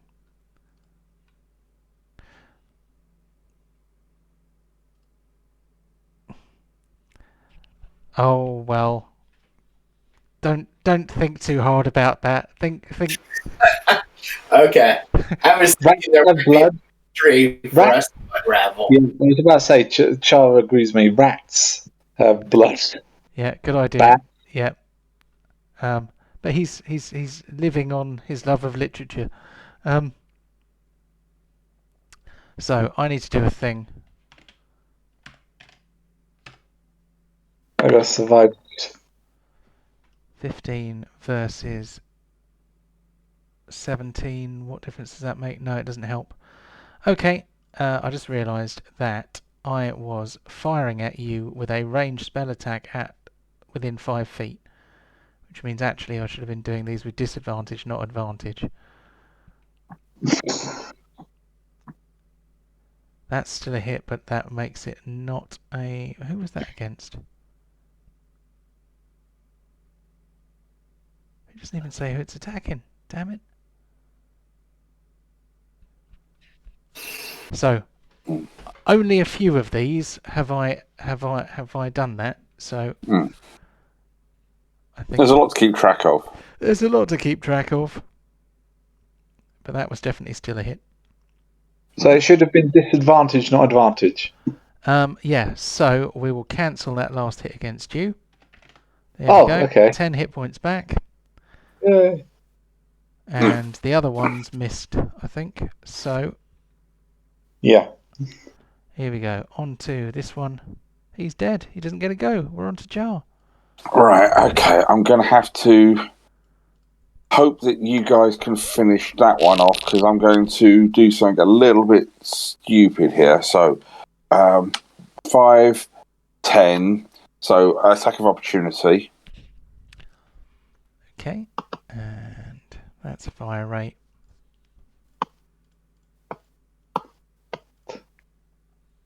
If it's a ranged attack, do they get attacks of opportunity? Oh. Good point. I wonder if they got any form of melee. Well, all he's Might got... bite ya. He's got a multi-attack of the fire ray, which it says is a ranged weapon attack. Other than that, it's spellcasting. So, does that prevent attacks of opportunity? Did I just do that? I think I just did that. Ignore that. If you've got like Warcaster as a feat, for example, you can then use melee spell such as Shocking Grasp as an opportunity attack. So maybe they can't do parting blows. Never even considered that. I was just wanting to try and take the shot. Yeah, I mean, I hadn't even thought of that. In any case, you would only take half that damage, but I kind of want to know this now. I'll say half damage for now, just to keep it going, and we'll work it through. Okay. So, so anyway, 5, 10, 15, 20, 25. Just sit looking at the situation in here because there's a lot of noise going on here. Fireball him. No. The only way. And no, I'm going to do it, lad. Do it. Fireball me. No. I'm going to. Charles, do it. Shut up. I'm going to Might be a cast. good move. I'm going to cast my hex on this guy. Once a day hex, because these guys just aren't going down quick enough. And then I'm going to try and blast him to start thinning them down a little bit. No Genie's Rasp, but there is Hex. Do it, lad! Fireball! Yep. You can't. When the dice are just saying no, there is nothing you can do about it. So, so it's D10 plus 3. So there's that, and then there's a D6 on top of that. So I suffer 11 points. Oh, only 10. Could be worse. Only 10 because you're not hexed. Oh, okay. Yeah, sorry. Good point. Okay, and yeah, okay. No wonder that hurt. It was my own shot. You need to crit now. Please crit. Don't fumble. Well, at least I hit. Yay! That was better. Yeah, I was willing to take at least the passing blow just to go down to it, try and attract some of the heat off you. That was all. Right. And that's me done. Okay. So I've got two choices here. I could. I know the other guys are going, but my plan A: try and get to Pontos, stick a potion down his mouth. Plan B: stick the potion down my mouth. Hope I survive long enough for you to fireball me, and hope I survive. All right. A normal healing potion, and this is an important tactical point that 2d4 plus 4 need to get, because 2d4 plus 4 is a drop in the ocean to a conscious character, but it is awake again to a dying character. So there is no point drinking a healing potion yourself. And the fact that I've seen these guys throwing fire spells around, and I'm in a library, I'm very hesitant of dropping fireballs. Well, what happened to I think where that fireball was originally dropped here? Did that not set anything on fire? Oh, it's definitely turned a few books to ash, and damaged some wood. But I'm going to say that the building is predominantly stone, so luckily the entire building is not on fire. Okay, because it hasn't hit any bookshelves. Right, got you. Yeah, well, there are plenty of bookshelves about. Char sucked in the last fireball that was right next to a bookshelf, didn't he? So, here we go. Next goal, number 4. Goes towards the closest opponent. He steps at a distance so that he can actually deploy his ranged fire ray attack.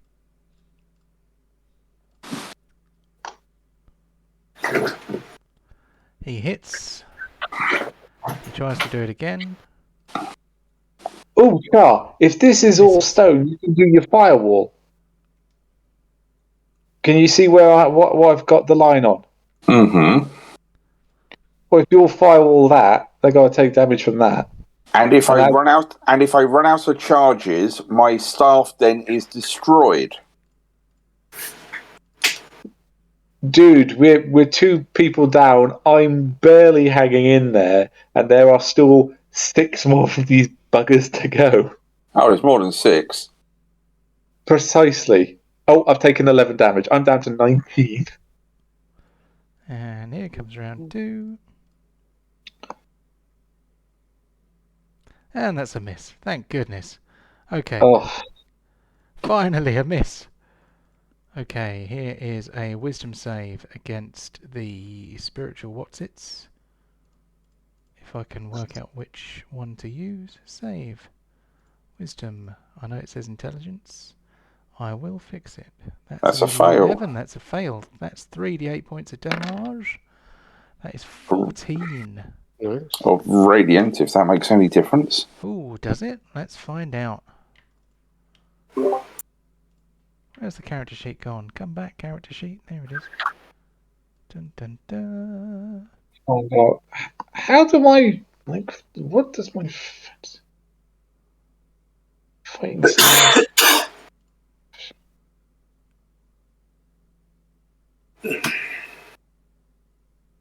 I'm gonna go AFK for a second. Kev, if you would roll the damage for me if it comes up. Cool. Oh, you've rolled the damage anyway, so that's... Right, so that was... Oh, okay. Is that right? Bloody hell. Okay. I don't know if my evasive footwork counts as a bonus action. It just says when you move, you can expend 1 superior. Oh, yeah, so that's only in the movement. Yes. Okay. Oh. Right, so this guy here takes 14 points of damage, is most definitely bloodied. He is going to attack, well, with disadvantage because he is in melee range trying to do a ranged attack. So this one is for Kararuk. Okay.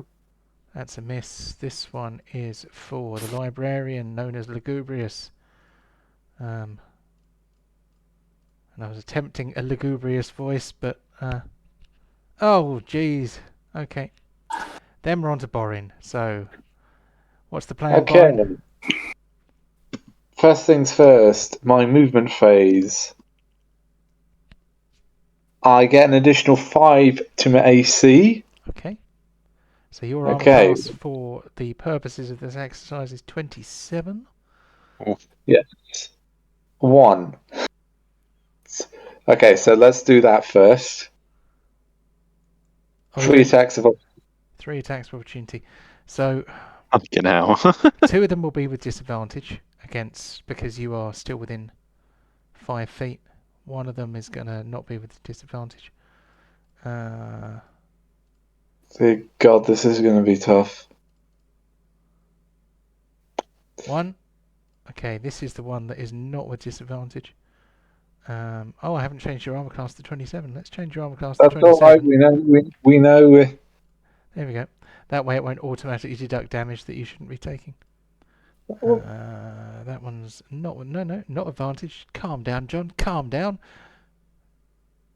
There we go. Then this one is with disadvantage.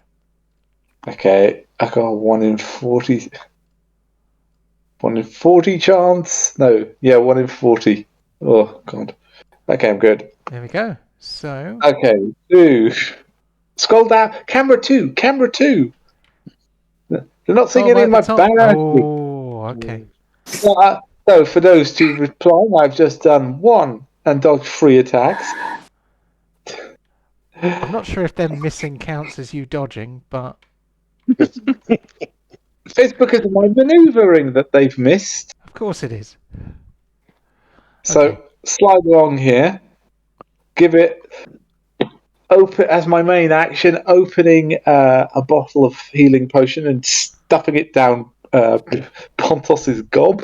The lid or the contents? Glassenal. Glassenal. Well, that's not where the potion goes. Yeah, this one's a suppository. Yeah.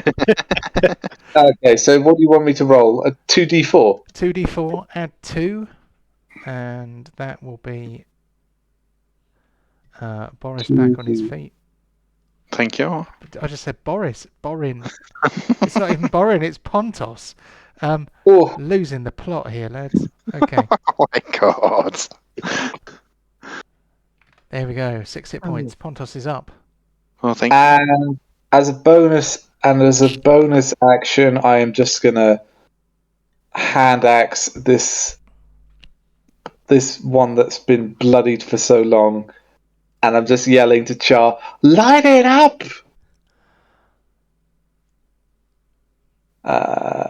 Submit.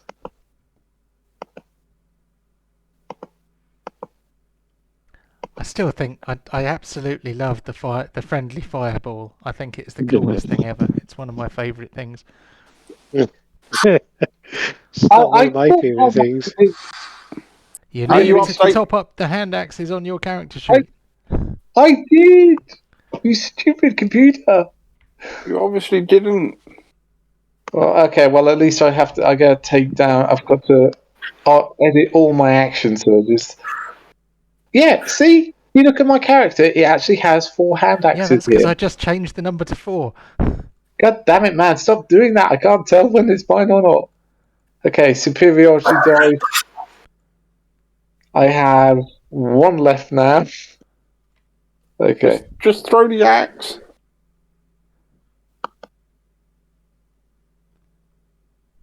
Oh, no, you blithering... okay, right, I might as well do that first. Just die. Just die. Just die. And I'm... So, yeah, I'm like the child. Light them up, man. Light them up.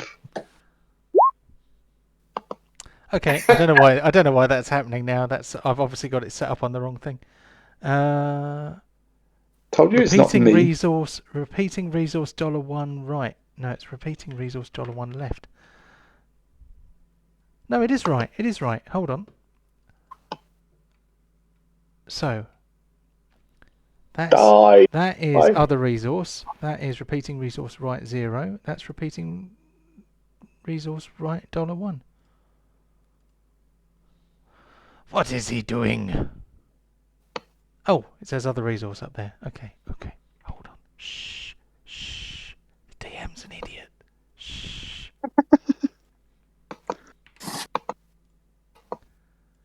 The DM's fixing it. The DM's fixing it.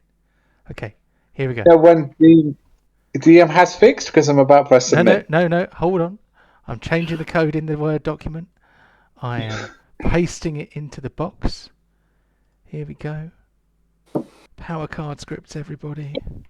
Oh, excuse me. It's what you do when you're too lazy to learn how to actually code in Java. Is it Java? Something like that. Okay. JavaScript, maybe. You can code better than I can, which is nothing. Okay, here we go. This is it. It's going to work this time. And it's going to be a crit. I know it is. What? Just roll a d20. Yeah, you roll know a d20. I don't know why it's not working. +4. Plus how much? Plus strength, so that's 4. It's just strength and proficiency. So probably about +7. Repeating resource $1 resource right. This is Okay, left. This is right. Yes! Okay, Hey. that's good. 2d. Oh god, what's the damage? I don't it's a remember the I think it's a stats for hand axe. d6 for a hand axe. Yeah, d6, so 2d6. 2d6 plus your strength modifier. Is it not including my strength? Yeah, it does include your strength modifier. 2d6 plus your strength modifier. Yeah, which is. Oh god, this is how long haven't played. What's your strength value? That's what I'm trying to pull up on. 18, 17. Yeah. Yeah, I'm trying to pull it up on D&D Beyond. What for? Your strength is 18, therefore your strength modifier is +4. 4, so it's +8. No, it's +4. No. 2d6 plus Yeah, 4. Oh, sorry. I thought it was just immediately doubled. No, it's only the dice that are doubled. 10. There we go. 10. Please, dead. Is it dead? Is it finally dead? Yeah. Oh, But it's not living. I know it's not living. Please fireball them, Char. Please. For the love of God, man. Fireball them all. Finish them all. Fireball them. Fireball them. Firewall them. I don't care. I don't want to damage the library. It's a fucking book. I think of all that knowledge. Fuck knowledge, man. We're gonna die. I'm literally standing over one of your comrades here, trying to fight these things off. Is Nate back? Are you there, Nate? So, Yeah, I'm here. okay, I'll just do the 3d6 for you.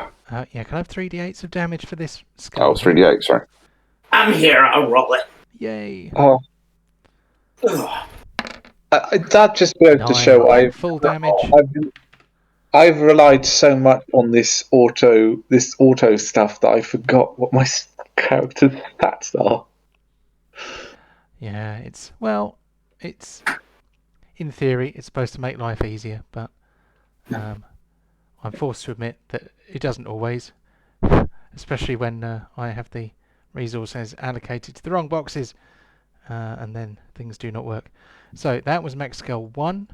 He has just been blasted with some radiant. Camera one. Camera 1, yeah, here we go. We're heading to the north so that it is visible on the other screen.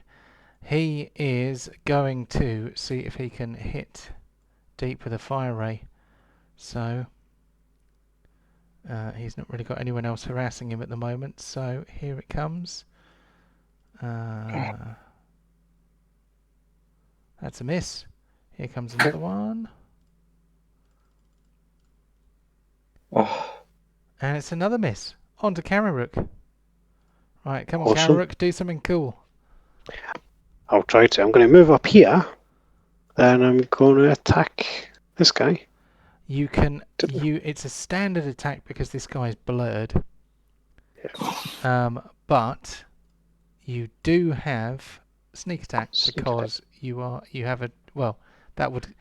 I think it still gives you sneak attack even if you don't actually get to roll with advantage. Yeah, so as long as you got an ally within 5, you still get the sneak. Yeah.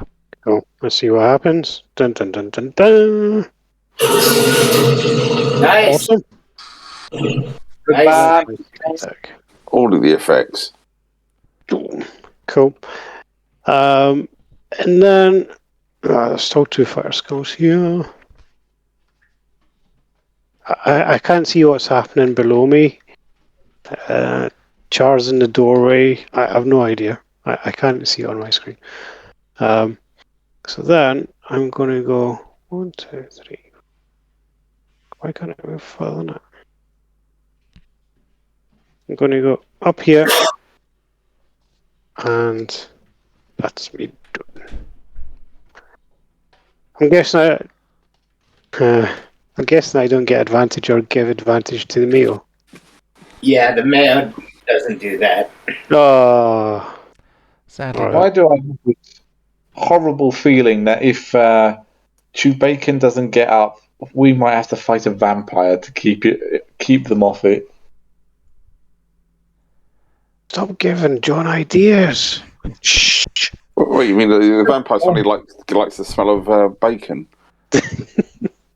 He might be a vegetarian vampire. Oh, what? He's a Talon. There's only one of those in existence, and that was Count Duckula. Yeah. Yeah. Oh, here we go. So, Lugubrious the Vampire Librarian closes with Mech Skull number 4. He does unarmed strike. There we go. 26. He does 6 points bludgeoning.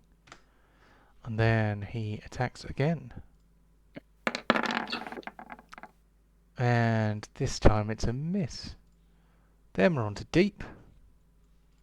Okay. Well, I haven't heard Pontos or the pig battle cry for some time, so whoops, Jesus. Oh, actually, So I lose 5 feet moving through char, so I can get to right there. And I'm going to cast Mass Healing Word.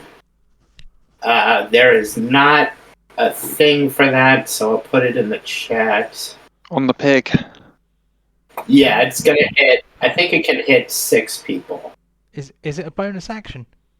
Yep. Cool. Okay. Yeah, drop it in the chat and we will. The pig survives. He always does. He does. He needs new armor. We're going to buy some at the next village. Oh Or god, city. we need a lot of stuff. So up to 6 creatures within 60 feet. Would you like to do that for everybody? Let's see. So that would be 1, 2, 3, 4, 5. Oh yeah. Well, I'm not sure if I should cast it on the vampire because I think it might hurt him. But We might want him a bit weak to negotiate with. We're not exactly going to be 100% conditioned to fight him. He's been fine. Yeah, we're bleeding and he's been hungry for 60 years. I can't see Rook, so I'm not going to target him. Okay. So let me look. It's 1d4 plus my spell casting, but I also have the life thing. So Yeah. You get to add the spell level. 2 plus the spell's level, so that's an extra 5. Mm-hmm. Okay. So that's going to be 1d4 plus your wisdom modifier plus 5. Should I just roll one time, or just roll it once, I think, and we'll just apply it to everybody. Just fingers crossed for a nice high roll. Yeah, average. Yeah. So that is. Also, you are a blessed healer, which means that you get some of that healing back to yourself. But I can't remember exactly how that works. Oh yeah, I've got that. 1 second. So that is going to bring Chew Bacon back. So you get 5, I think, if I understand it correctly. Yeah. So you get 5 points just to yourself. Okay. And I targeted myself, so I get 18, and everybody else gets 18. Oh, cool. Here we go. Let's add 18 to you. There we go. And did you do yours yourself, Kevin? Yeah, I've done mine. You've done yours. Cool. Okay. Well, that was good. Charge complete. Oh, I wonder if it recorded that. That was very nice. The charge complete message in my ear. The healer is a healing. Mm. The healer is earning his support role medal. Hell yeah. Big time. He really wanted this time. Orin and Pontos got the life back. Yes, I have done Borin and Pontos. Okay. Thank you. And Sure. assuming is that it for deep? Yep. Cool. So mech skull number 7. I am going to judge that he is within your spiritual. What's it? Oh, great. I'm going to say that if it's partly in the square, then it's. I'm going to err on your side. He fails, so he takes a full 14 points of damage. There we go. That puts him in bloodied. He is then going to try and breathe some fire onto Borin. That's 1 miss. There, another one. And another miss. See, the dice giveth, the dice taketh away. Yeah. This is like those moments in superhero movies when the bad guy is like winning, and then the good guys are all beaten up, and then it turns around, the bad guy starts losing, and the good guys get stronger. That's this moment. Yeah, that's this moment of the session. Don't jinx it. Don't jinx it. Right. Okay. On to Pontos. I'm guessing he's got to run round the table, chew bacon here. Or can he stand up? Can he stand on the table? Oh, what, Chew Bacon? Yeah. Where do you want him to be? there. Isn't the table just a bunch of charbroiled ash at the moment? Yeah, I mean, he can be there. I don't know if you will be able to move him there because of the light wall, but I can move him there, so... Okay, let's tusk attack him. Ooh, I've just realised this is not on the screen. There we go. Oh, shocking. Shocking security. Hey! Good boy. Oh, Alright.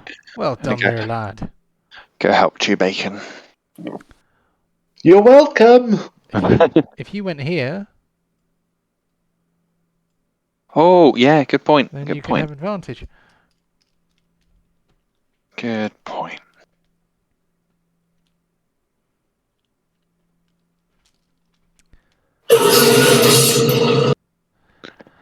It's Alright. doing that thing where it stacks up all of the sound effects.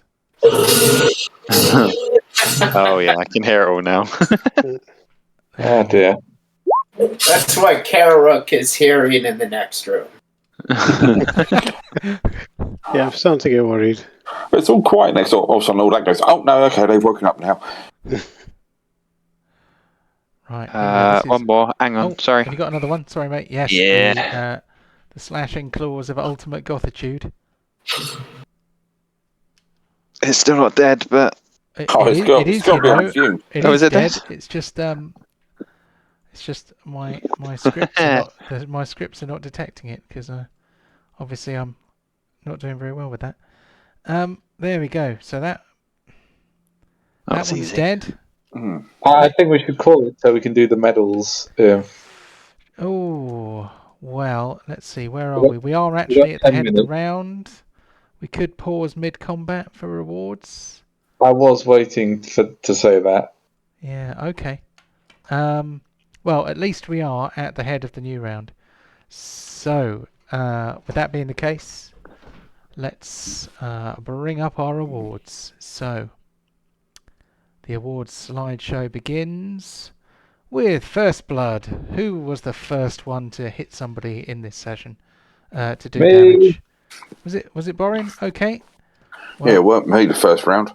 Yeah, unless anyone else thinks it was them, then it was Borin.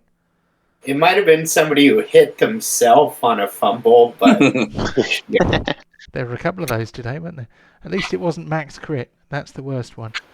Here we go. First kill. Who was the first person to kill something? I think it might have been Was that Kararuk. me I'm not again? certain. yeah, I know. Let's see. I think it was Carrot because I set up that sneak attack for him. Advantage.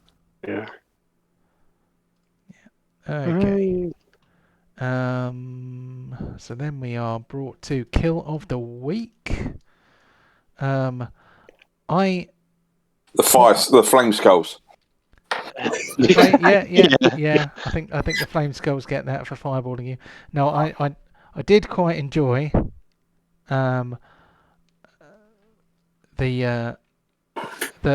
big damage ice dagger attack, but also at the same time the crit from the thrown axe in the nick of time, especially after the DM fluffed up the resource box thing.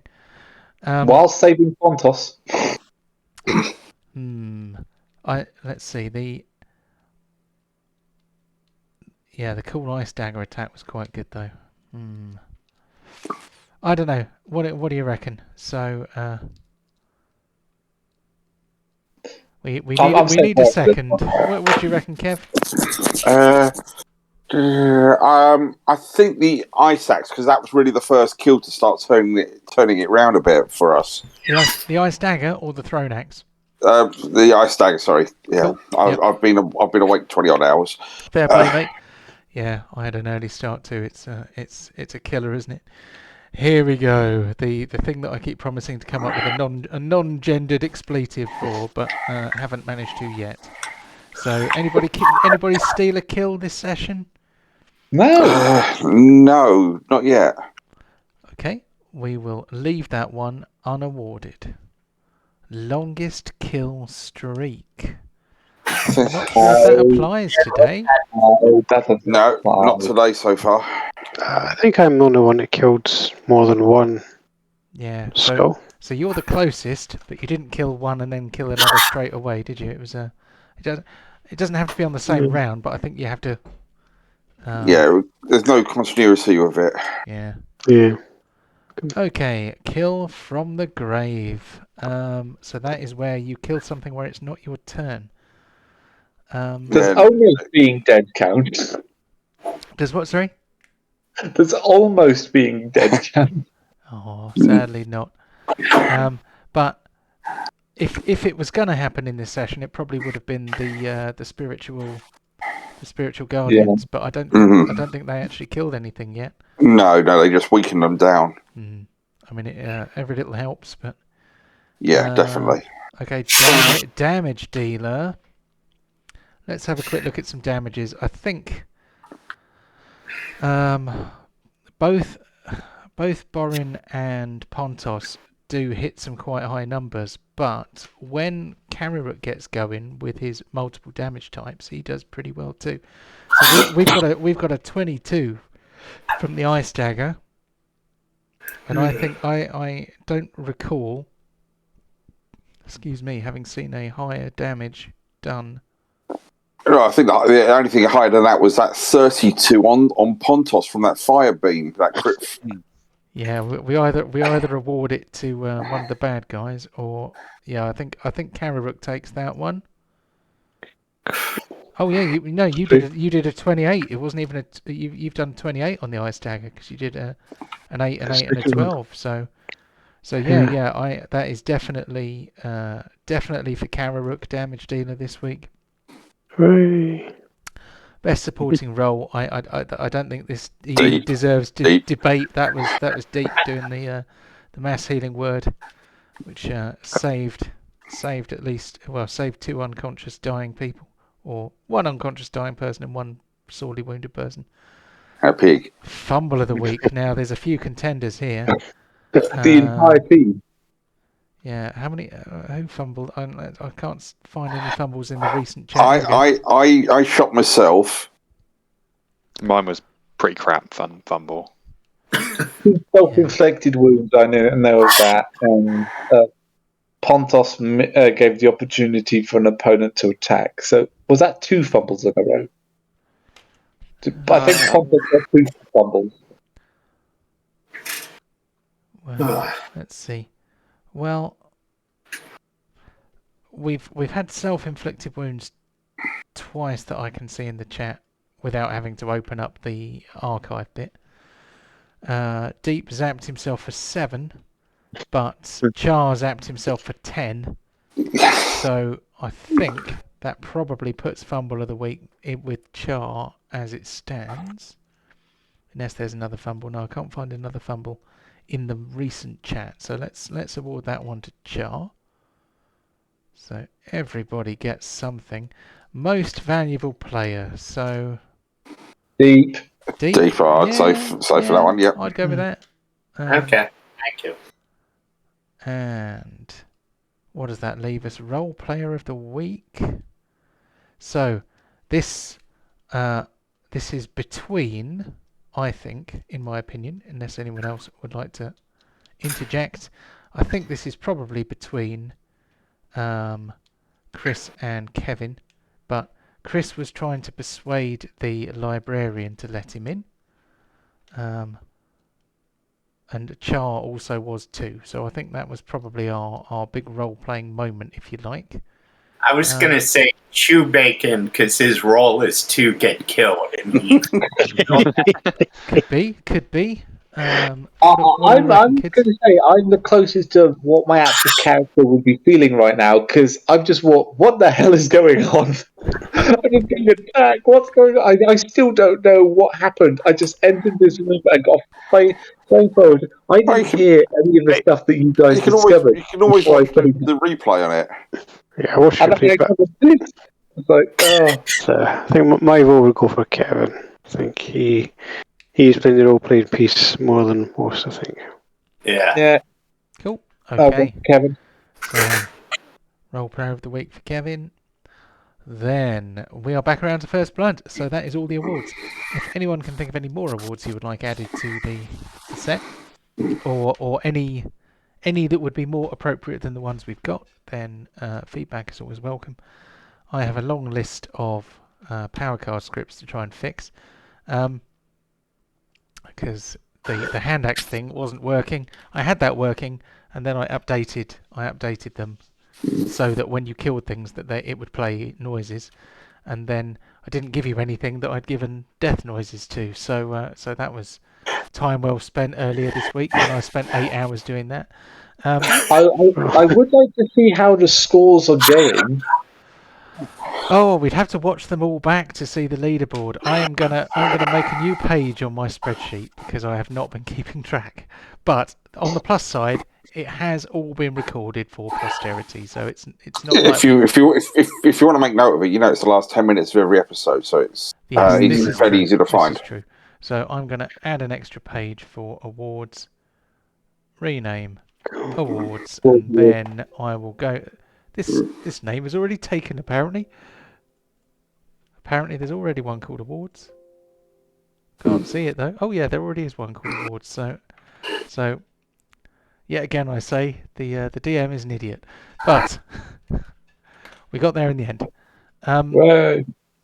Right, I hope you enjoyed that session. A little bit of plot, a little bit of stuff coming. Coming to light. Some drips of information starting to feed through. So yeah, that is good. That is good. Well, I'm going to be probably getting the role playing of the week next week because I'm going to be going like, "What the hell is going on?" Because I don't actually know. But when you watch it back, you'll know everything. Yeah, I'm not watching it back for that reason. I try to be close as original to the character. Okay, so we're gonna have to use simple words and big drawings, right? Okay. What? Like, why did I just get fireballed to the face? What the hell is going on? Who's that guy? Why are we here again? Well, that side of it we don't fully know either, but so we'll work it out. Indeed. But anyway. But yes, I mean we are ever so slightly ahead of time, but I've had a lovely time. Let's call it there. We're pretty much there. So no worries. Have a lovely week and catch you all again same time next week. Catch you later, mate. Take it easy, everyone. Have a good weekend. Bye. Bye.